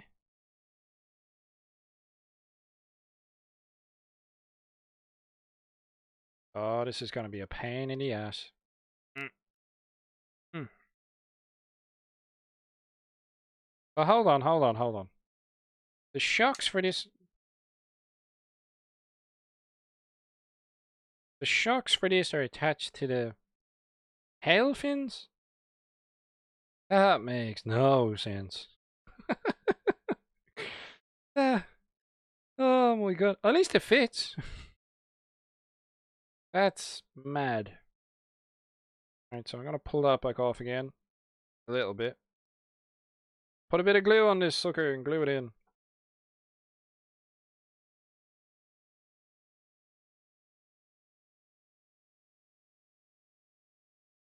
Alright, let's try that again. Oop. That'll do. Alright, cool. That bit glued in. We have Ren saying they seem to be pushing Speed Freaks a lot. They do, quite a bit, because they're new and shiny and nobody owns them, so therefore pushing them would be sales stimulus. Orcs of Says, custom force field big mech, Ditto on bike, Warboss on bike. There's so many things they could have updated. Ren says a combination of Stone Boys and Golf Boys, the jump in should still work well. Big mobs, definitely big mobs. Like I said, the battle I played last Friday, I suffered a lot because I had smaller mobs. I was trying to fill out my force organization chart. Big mobs would be a lot better. We has Azajev. Just use the new chapter proof for custom looted stuff. Yeah, if your opponent lets you. Well, Scar, how did you know I lived in a small island and can play open play? True. You have to find someone though. I think open play is more like with your mates. You know what I mean? Because anytime I go down to my local club to play a game, it's always like points. We use points values, and yeah, we just play like tactical missions. The standard way to play the game. A narrative would be... Yeah, I don't know. I haven't played a narrative. I haven't played open play. I haven't played narrative. You know what I mean? Orks stuff says just flex it a bit. Yeah, that was a bit of a tight fit, but we got in there eventually, lads. Bit tight, but sure, it fit in the end. 41 and 45, so we're still cutting out bits here. What are we looking for? 41 looks like it's probably part of the shocks. Yeah, for holding the wheels in. Some of these vehicles out of the way. Building away. Getting there eventually. Just saying. Friend says, I really don't feel like orcs need large transport for boys, to be honest. Well, the orc battle wagon is like, what, transport 20? And I really don't get why they split the orc battle wagon into 3 separate heavy support choices. That sort of perplexed me a little bit. I can see what they're trying to do, but I'm just like, why? Are you trying to fill out the codex? Is that what it is? Because we've lost units? I don't know. I'm, you know what I mean? Part of me is like, I just think they tried to fill out the codex a bit. If you take into account we lost, what? The buggy and like the war track. So what was that? That was two force organization choices that got replaced by 6. And then we have like the battle wagon that got split into 3. But then we lost some units as well, some characters, some key things for the army. And yeah, I don't know, it's a bit I still haven't given my final verdict on the Orc Codex because I haven't played with it enough. But when I'm playing with the Orc Codex, I'm just playing with the stuff that's in the Codex because, like I said, I think at most we're going to get another year out of the index and then it's going to be gone. So I'm just training myself mentally for not having those units available to me anymore. You know what I mean? I don't want to depend on having my custom force field mech and then find 6 or 8 months down the line as I'm used to playing with it and it's part of my core tactics that I can't use it anymore. So I'm personally just using what's in the codex itself. I'm not using what's in the index. I think the only exception to that is the Forge World index, where I plan on using some Chinork Warcopters. I think that is literally the only exception. Apart from that, I'm just going core codex, because anything that's not in the core codex just gets dropped after a while. It's the same with a lot of the stuff, you know what I mean? It really is. Just gets left on the periphery. Scrap saying orc engineering. Stevo saying I agree with everything you just said. Open play sucks. Well, I haven't played open play, mate, so I honestly can't say that it does suck. But it seems to me, just by reading it, that people will exploit it. You know what I mean? It's like if you're playing open play and it's 6 power points for... It's 6 power points for knobs with sluggers and choppers. And it's also still like 6 power points. This is just an example. I'm sure knobs cost more than that or whatever their price is. Why wouldn't you put as many options on them? You know? What's stopping you from doing that? And that's what I think open play would lean towards. It's too open to abuse. Where you don't have to pay for like the most expensive items, the most expensive war gear. I think that's the problem with open play. From what I can gather, like I said, I haven't actually played it myself, but that's what I can expect to see happen. And have Ren saying, I did get what he did, but there's no point really, since most will just use the basic one still. That's true. What annoys me about that is they have the points separate in the codex from the units in the back. That really annoys me. That's more hassle than it's worth in my eyes. As a JF saying, is it bad at 6+ Stevo if you are competitive, but mixing narrative and open play is a good style? Maybe. Ren says, hi to Stevo. Orc stuff. I can only fit 12 boys, admittedly born boys, in a battle wagon. I built mine as a truck. Well, orc stuff, your scale is... You have your own scale, mate.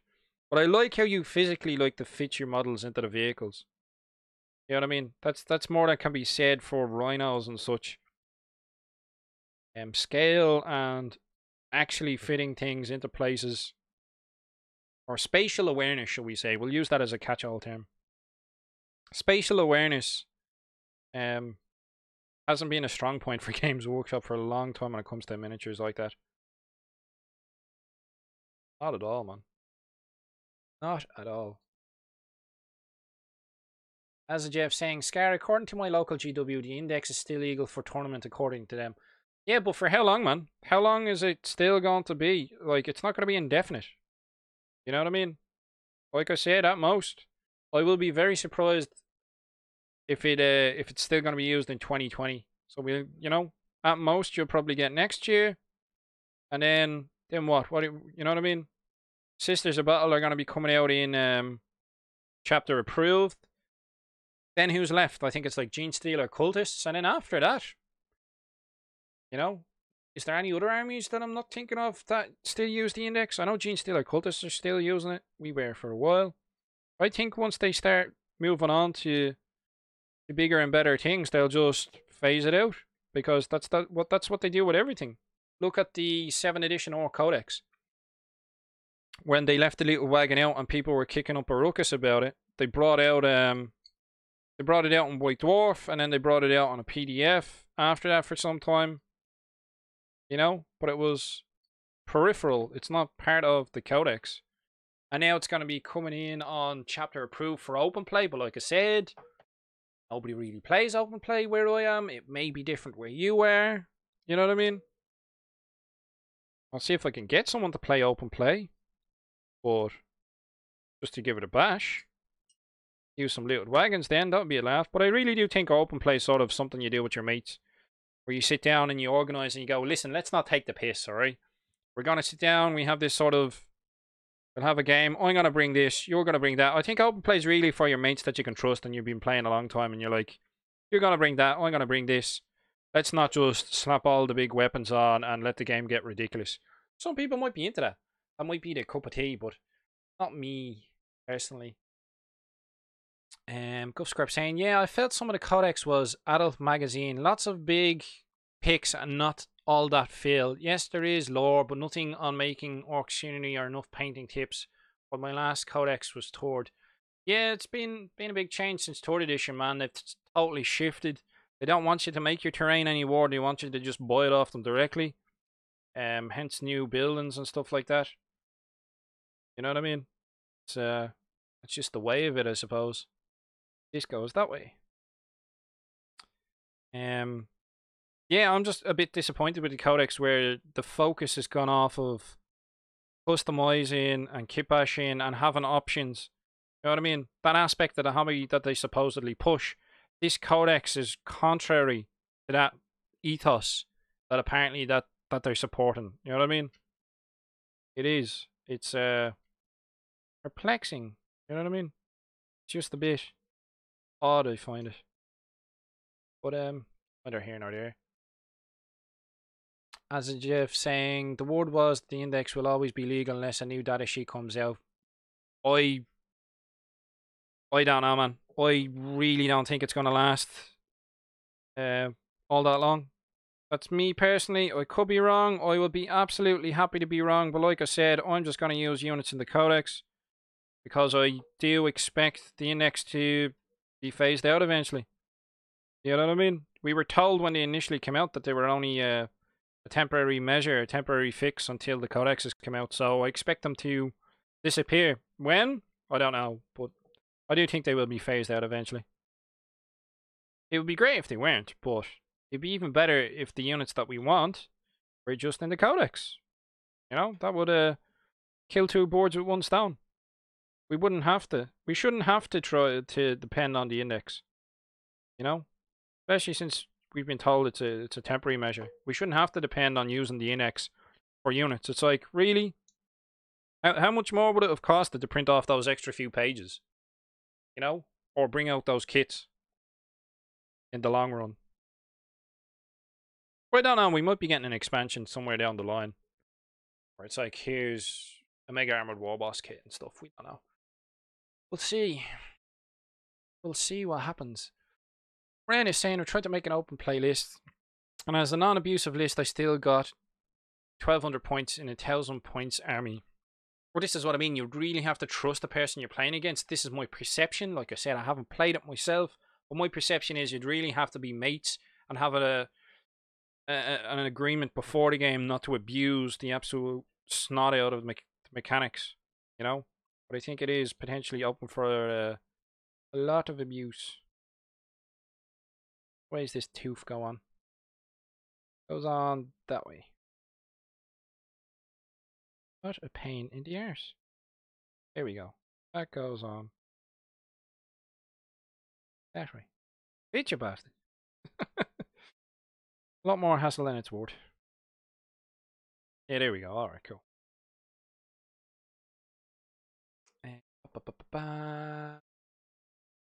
Ren is saying, I really want to play open play with friends at home. I think that's what open play is aimed for. Steve was saying, I want my Fucking match play looted wagon back.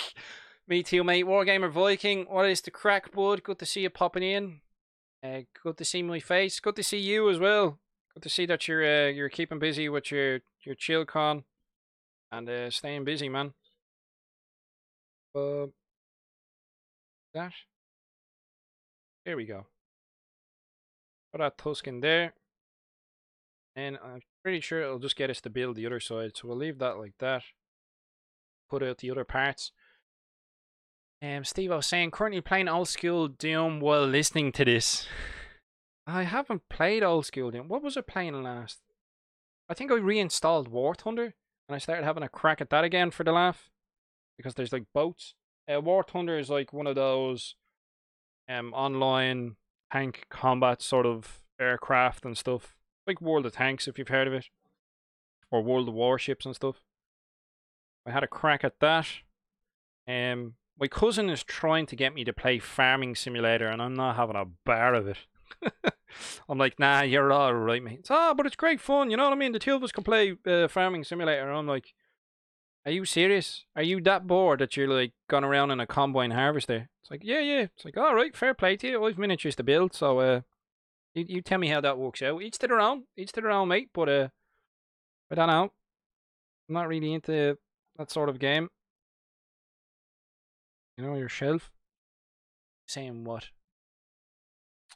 Mark Borton. Orcs are really drawing me now. While I should be doing Chaos because of the Stompa Mob and Dreadwa and Vigilus. Yeah, I saw there was like pages in Vigilus. I haven't had a chance. I am a sucker. I will admit, I am an absolute sucker for a campaign system. I've always wanted to play in a 40k campaign, but I've never actually played one. I'm absolute sucker. I have all of the City Fight books. I've bought like the Planet Strikes down the ages. Like I love that stuff. I really like that idea of doing that sort of campaign, but I just find that I've never had the same gamers continuously. Do you know what I mean? I haven't had I really think it's sort of a group of mates would do a campaign really well. I would absolutely love to play a campaign on the likes of Vigilus. And I'm probably going to buy that campaign. Knowing myself, I will buy that book. And they're using like plastic inserts for a city fight. Yeah, it's like that's right up my alley. That's the stuff that I love. This whole city fire stuff, city fight stuff. Guff Scrap is saying you and Stevo, yeah, could make your official Orc Knob builds for your characters, so weird fun people can build and field you in their armies. That's not a bad concept.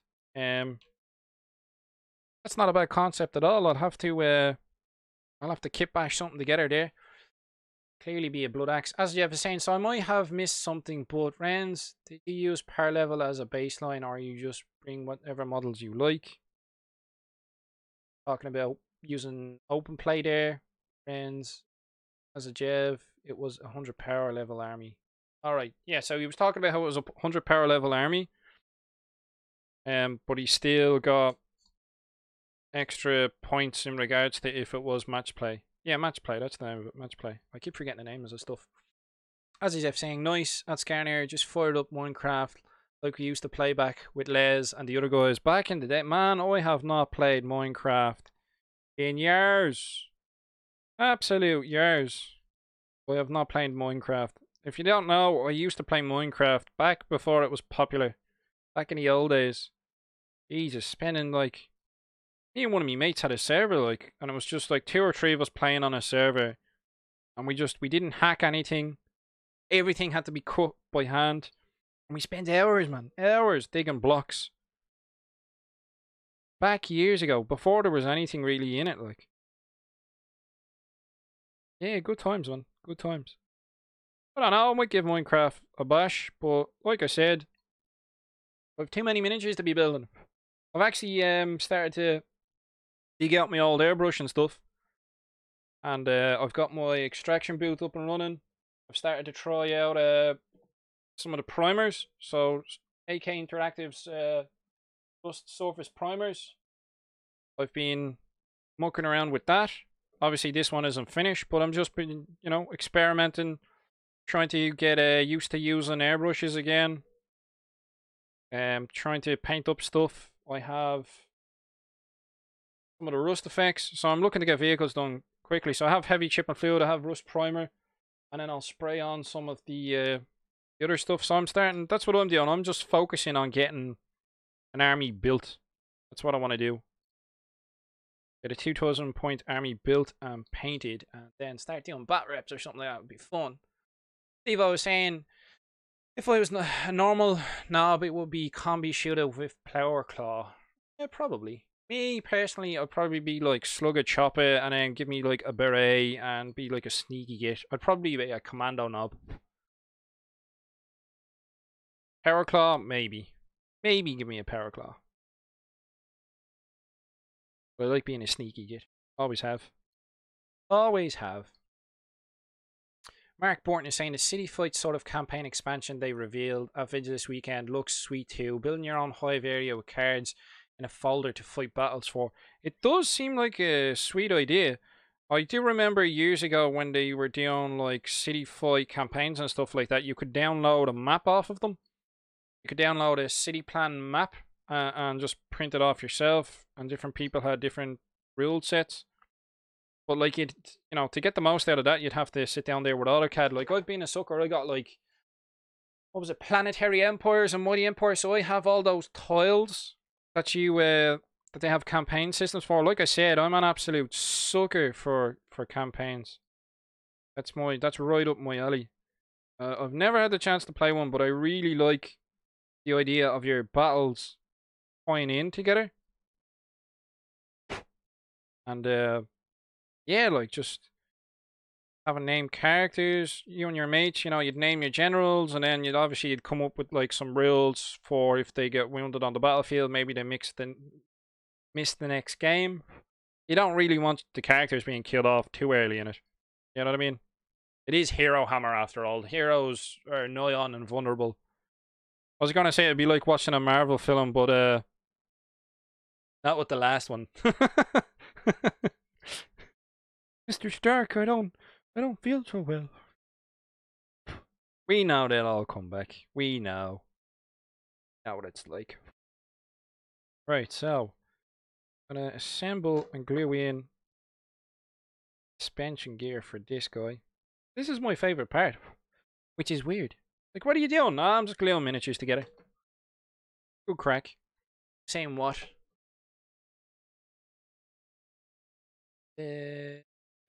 As Jeff saying, working on a pack less already said he will play. Shoot me a PM on Facebook, man. I might drop in for the crack. Dave saying, hey Skarnir, who was the guy who did the Orc channel? Who was, I think, part of the Edic Beer Wargamers Union. He often wore a beret and hat, had dreadlocks, like New Age travelers from the 1990s. I cannot find his channel anymore. He says 8 to 10 videos max, and his channel was new. He was British. It's oh dude, I'll put it in the links. That's Dreadwire Gaming. I should, yeah, here. Give me a second, I'll throw that link up for you, man. Copy and a paste. So that's Dreadwire Gaming you're on about. He's another good friend of mine. He is living in Ireland. So that's Dreadwire Gaming's channel. Give that a look when you get the chance. If you don't already know, yeah. So Dreadwire Gaming. Got a few videos going. That's the one you're on about, the one with the cap and the dreadlocks. And we have scrap and death skulls. I don't like the fat Gorkanauts and Morkanauts. I get its belly full of troops, but it just looks like uninspired scrap. Orc mechs should be bigger, walkier, and brutal. It just depends, mate. I've come across people who love them. I come across people who hate them. They're literally like the 40k equivalent of a Marmite. You know, you're either gonna love them or you absolutely hate the miniature. It's the same with the Stomper. Some people love the Stomper. Some people absolutely hate the Stomper.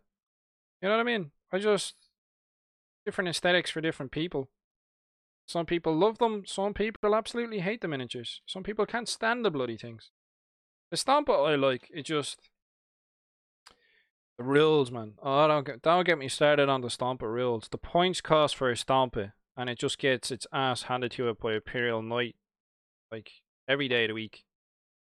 That just annoys me. I may have said this previously, but we won't dwell on that one for too long.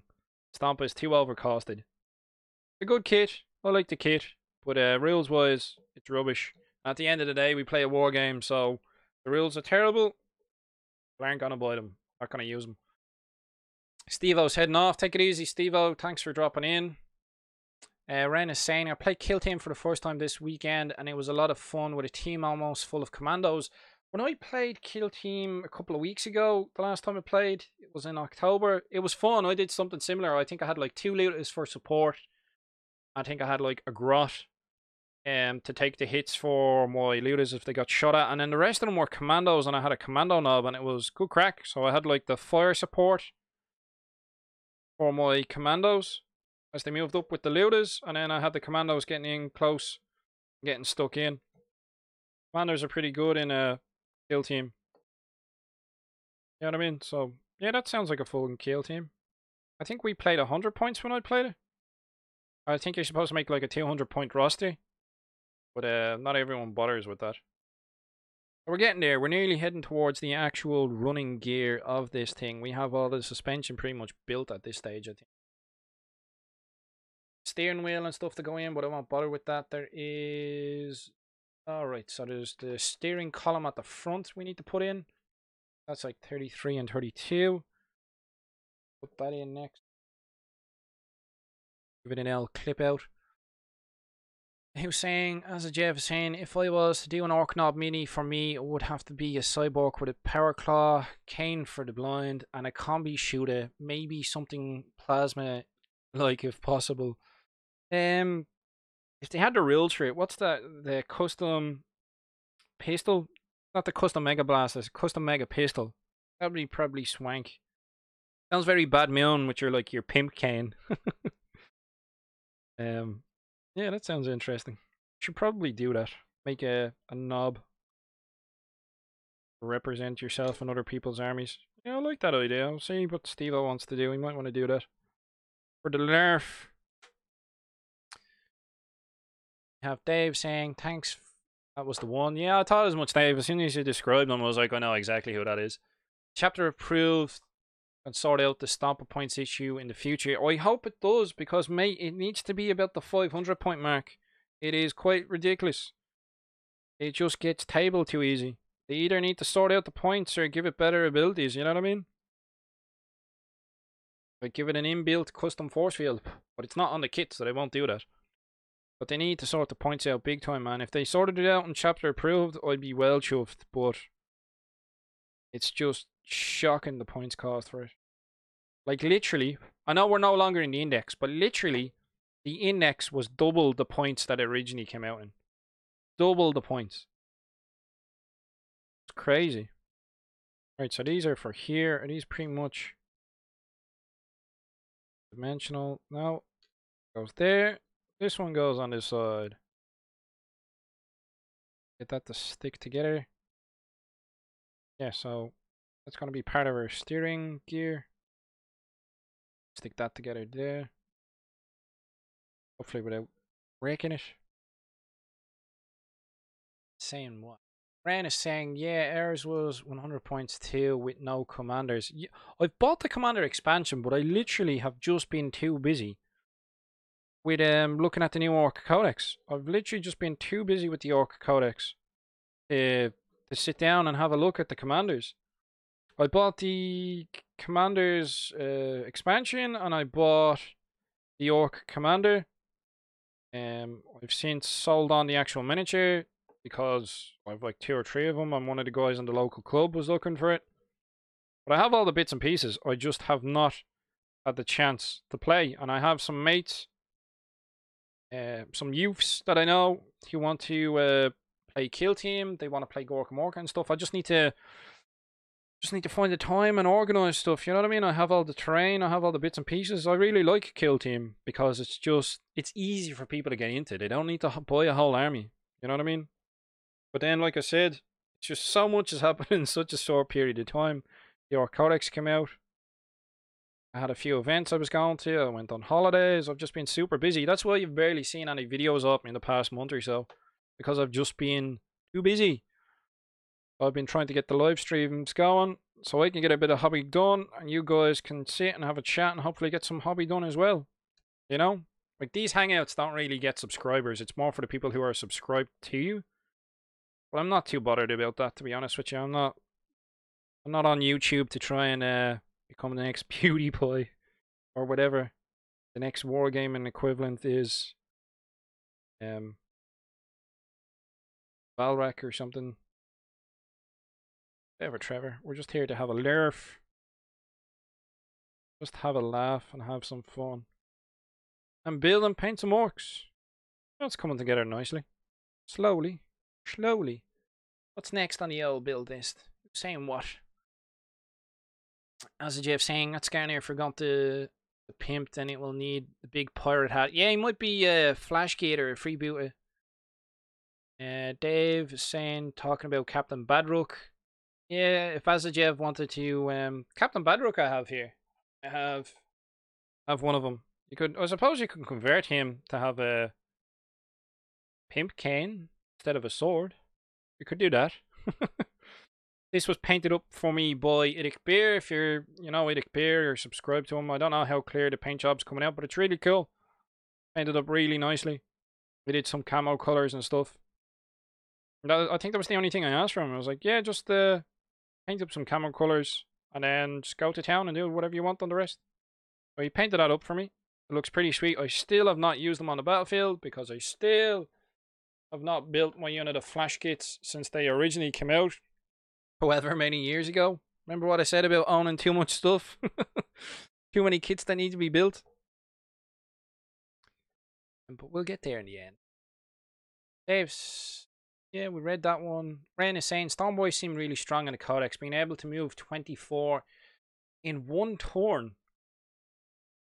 24? Oh yeah, they can move 12. They can use their jump pack thing so that they can move 6. They can advance 6. That'll be what? 12, 6, 18. They can move 18. And then you can charge. So I don't know. Unless there's something I'm missing, I don't think they can move 24 in one turn. Could be wrong. As you've saying, that man, and talking about putting Big Hat in the model to the custom mini knob. Yeah, give him like one of those 40 pimp hats. Something ridiculous. Look hilarious. Get some of the gear going. We have Dave saying, I got Captain Badrook the other day. Ordered. He was out of stock for a week recently. Oh, he's probably in high demand with the new codex, I reckon. Probably a lot of people. Some of the units that weren't as viable previously now becoming viable. So then people are going to want to buy them up. The next stages on construction is telling me is putting the crew in. But I think I'm going to skip all of that. And I'm going to go for the wheels. What I'm going to go for. I think I'll put out the wheels and stuff. Make it a bit more interesting. But yeah, this gear here actually looks... See, I have Grot tanks. I just don't have them to hand as a comparison. So I could show you guys. But these will be great for Grot tanks. I think it's been said more than once by more than one person that this running gear that you get with the scrap jet would be handy for Grot tanks. As you can see, I'm not used to trying to cut this off camera really quick so I don't ruin it. But that conversion we were talking about earlier, where you can make like where you could make the pod racer you could be left with the running gear then. You know what I mean? So if you took like a couple of the engines off of the tail craft and you made that conversion, you'll be left with all of this running gear. So that'll be handy for making a grot tanker too. To laugh. They're about the right size, yeah. Thinking about it. Size wise. Yeah, they are a bit grot, yeah, about grot tank size, maybe a little smaller, I think. I think they're a little smaller. From what memory? My terrible, terrible memory. I think they're a little smaller. That. As you were saying, some bits places have good pirate orc heads that might work with bashing to make the custom knob. True, I think Spellcrow do some really nice heads. I know Cromlech do some head parts as well. There's quite a few bits providers.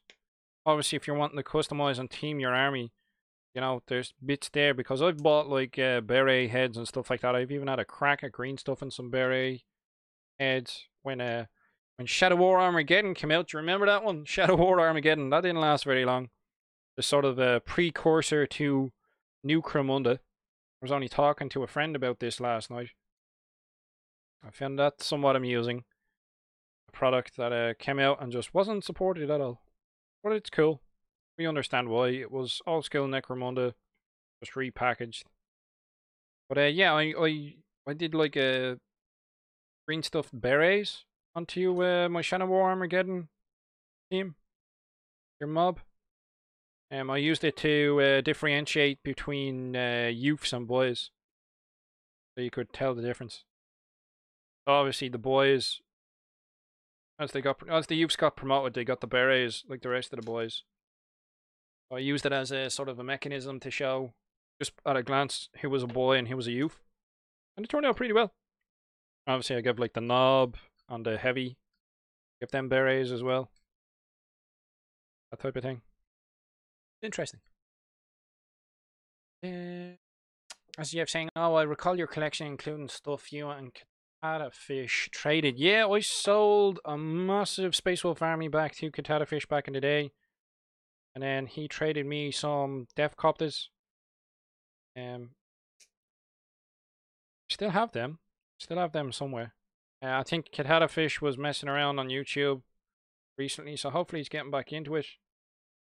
Put up a video where he was looking at his battlefield, so that'd be cool if he gets back into the hobby and has a crack at things. I like it when people do that, when they leave the hobby and then come back. It's always interesting. They see how the hobby's changed so much, you know? Dave saying, what do you think about the new Calgar Mini? I am finding it absolutely hilarious, the new Calgar Mini, because some Space Marine players are losing their shit. The miniature looks cool. I think it's more the fact that they're turning bog standard Space Marine characters into Primaris characters. That's really annoying people who like the old standard Space Marines, because they're just direction they're going with Games Workshop. They're just gonna phase out the old school Space Marines, and I think that really annoys a lot of the old Space Marine players. So I am finding it hilarious. Just because he's Primaris now, and I know some Marine players are gonna lose their shit over it. So yeah, I think it looks cool. And I'm just finding it entertaining. That's what I think of the new Calgar miniature. Oh. Ren is saying, if you use them as Evil Sons, they are speed freaks after all. That is true. And remember, if you're playing Evil Sons with these buggies, not only will you get the +1 bonus to movement for being Evil Sons, but because they're speed freaks, these guys get a +2 bonus. So they're even faster. Oh, they're really fast. Like I said, I fought against some of these buggies, and they're really, really good. Some of them are really good. The one with the rivet cannon, this guy here, it's a custom booster blaster. That rivet cannon's really good, man. I used my scrap jet, but sadly I found we were playing lengthways on the board. I found his rockets just where we're out of range, so I didn't get max potential. But that's more my bad positioning during the battle. I did some really bad tactical errors. But you live and you learn. The whole point of playing games, you know. It was good fun though. It was a good laugh. I do enjoy playing against Alan. He's a good laugh, Al. You always get a good game out of him. He's one of those type of opponents. He's a good laugh. I don't mind losing to people like that, you know? I don't really generally mind losing unless someone's an absolute asshole. You know what I mean? And I also don't like winning really badly. Like, I don't mind winning, but I don't like tabling people. Do you know what I mean? Have you ever played a game where it's like, and you absolutely hammer somebody? And it's like, you might as well be standing there kicking a puppy, like. I don't know. Maybe I'm too soft.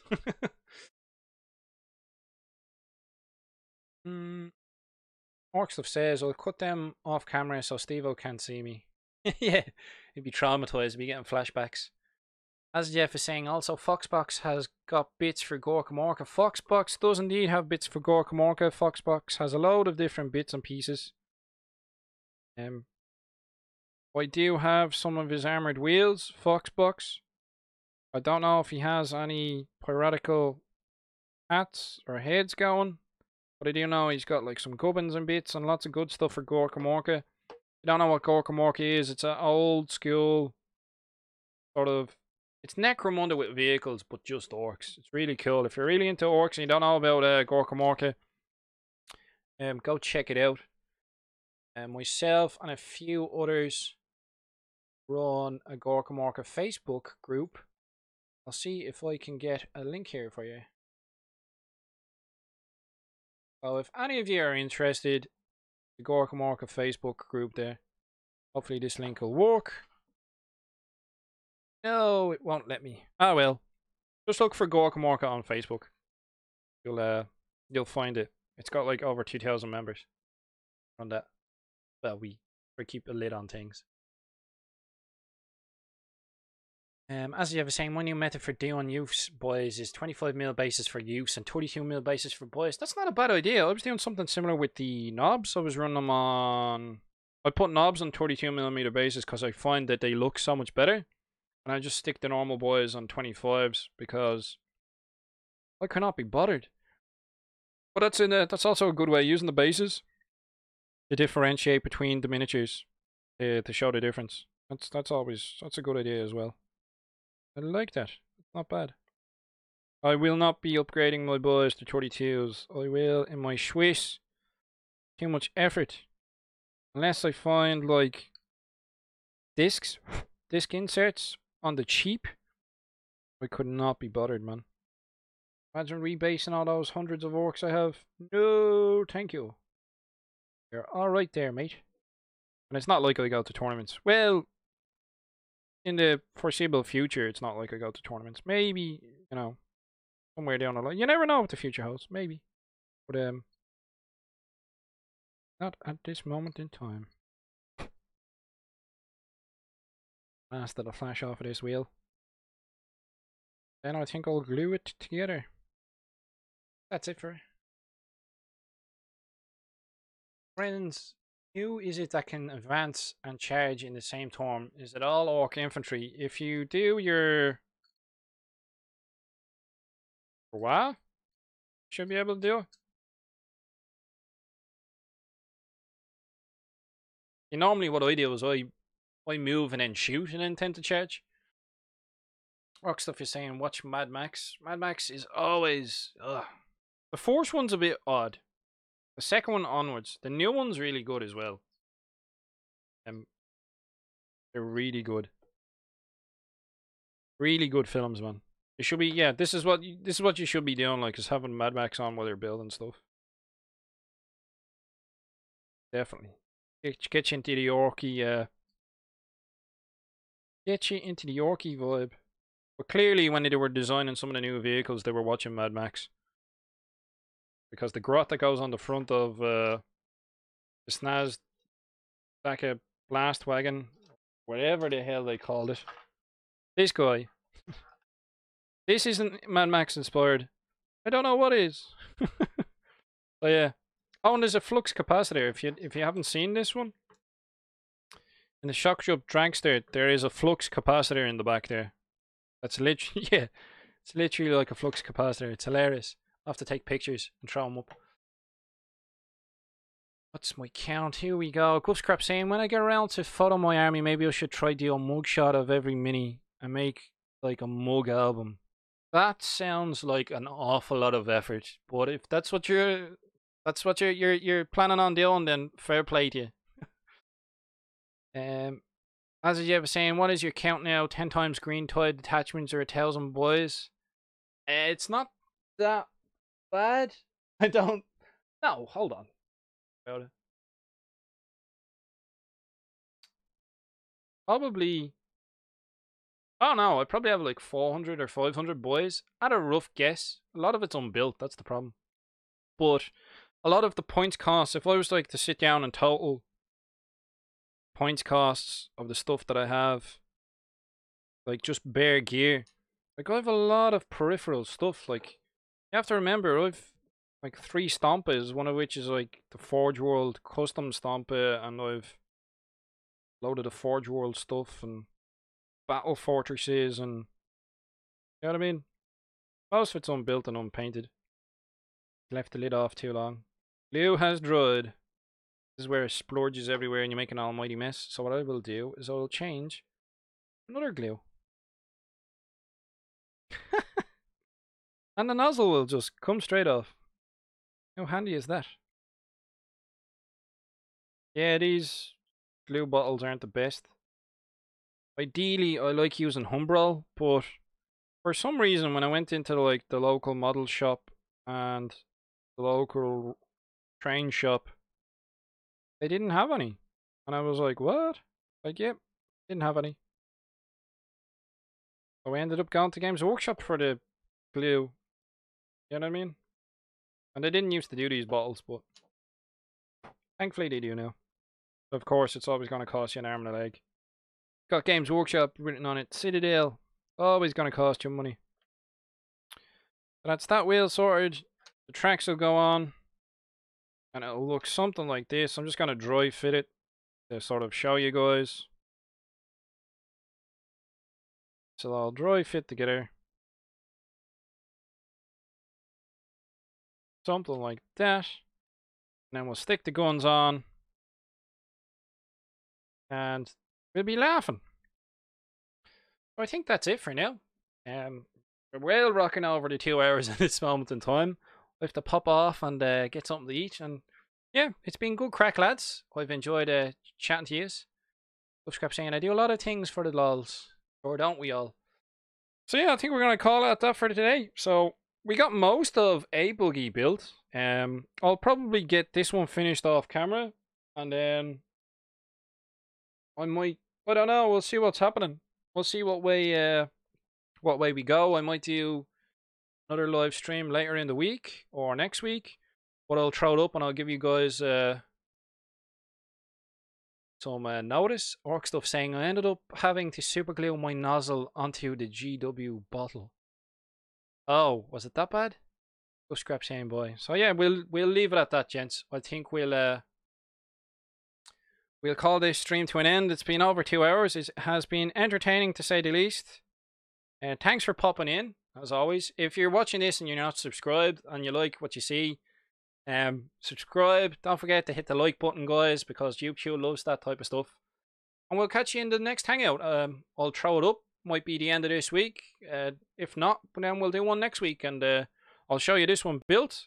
And we'll get painting and building. And hopefully you guys get some hobby done. Or you just listen and hang out. I don't mind. So I'll catch you in the next one. Thanks for swinging by. Cheers.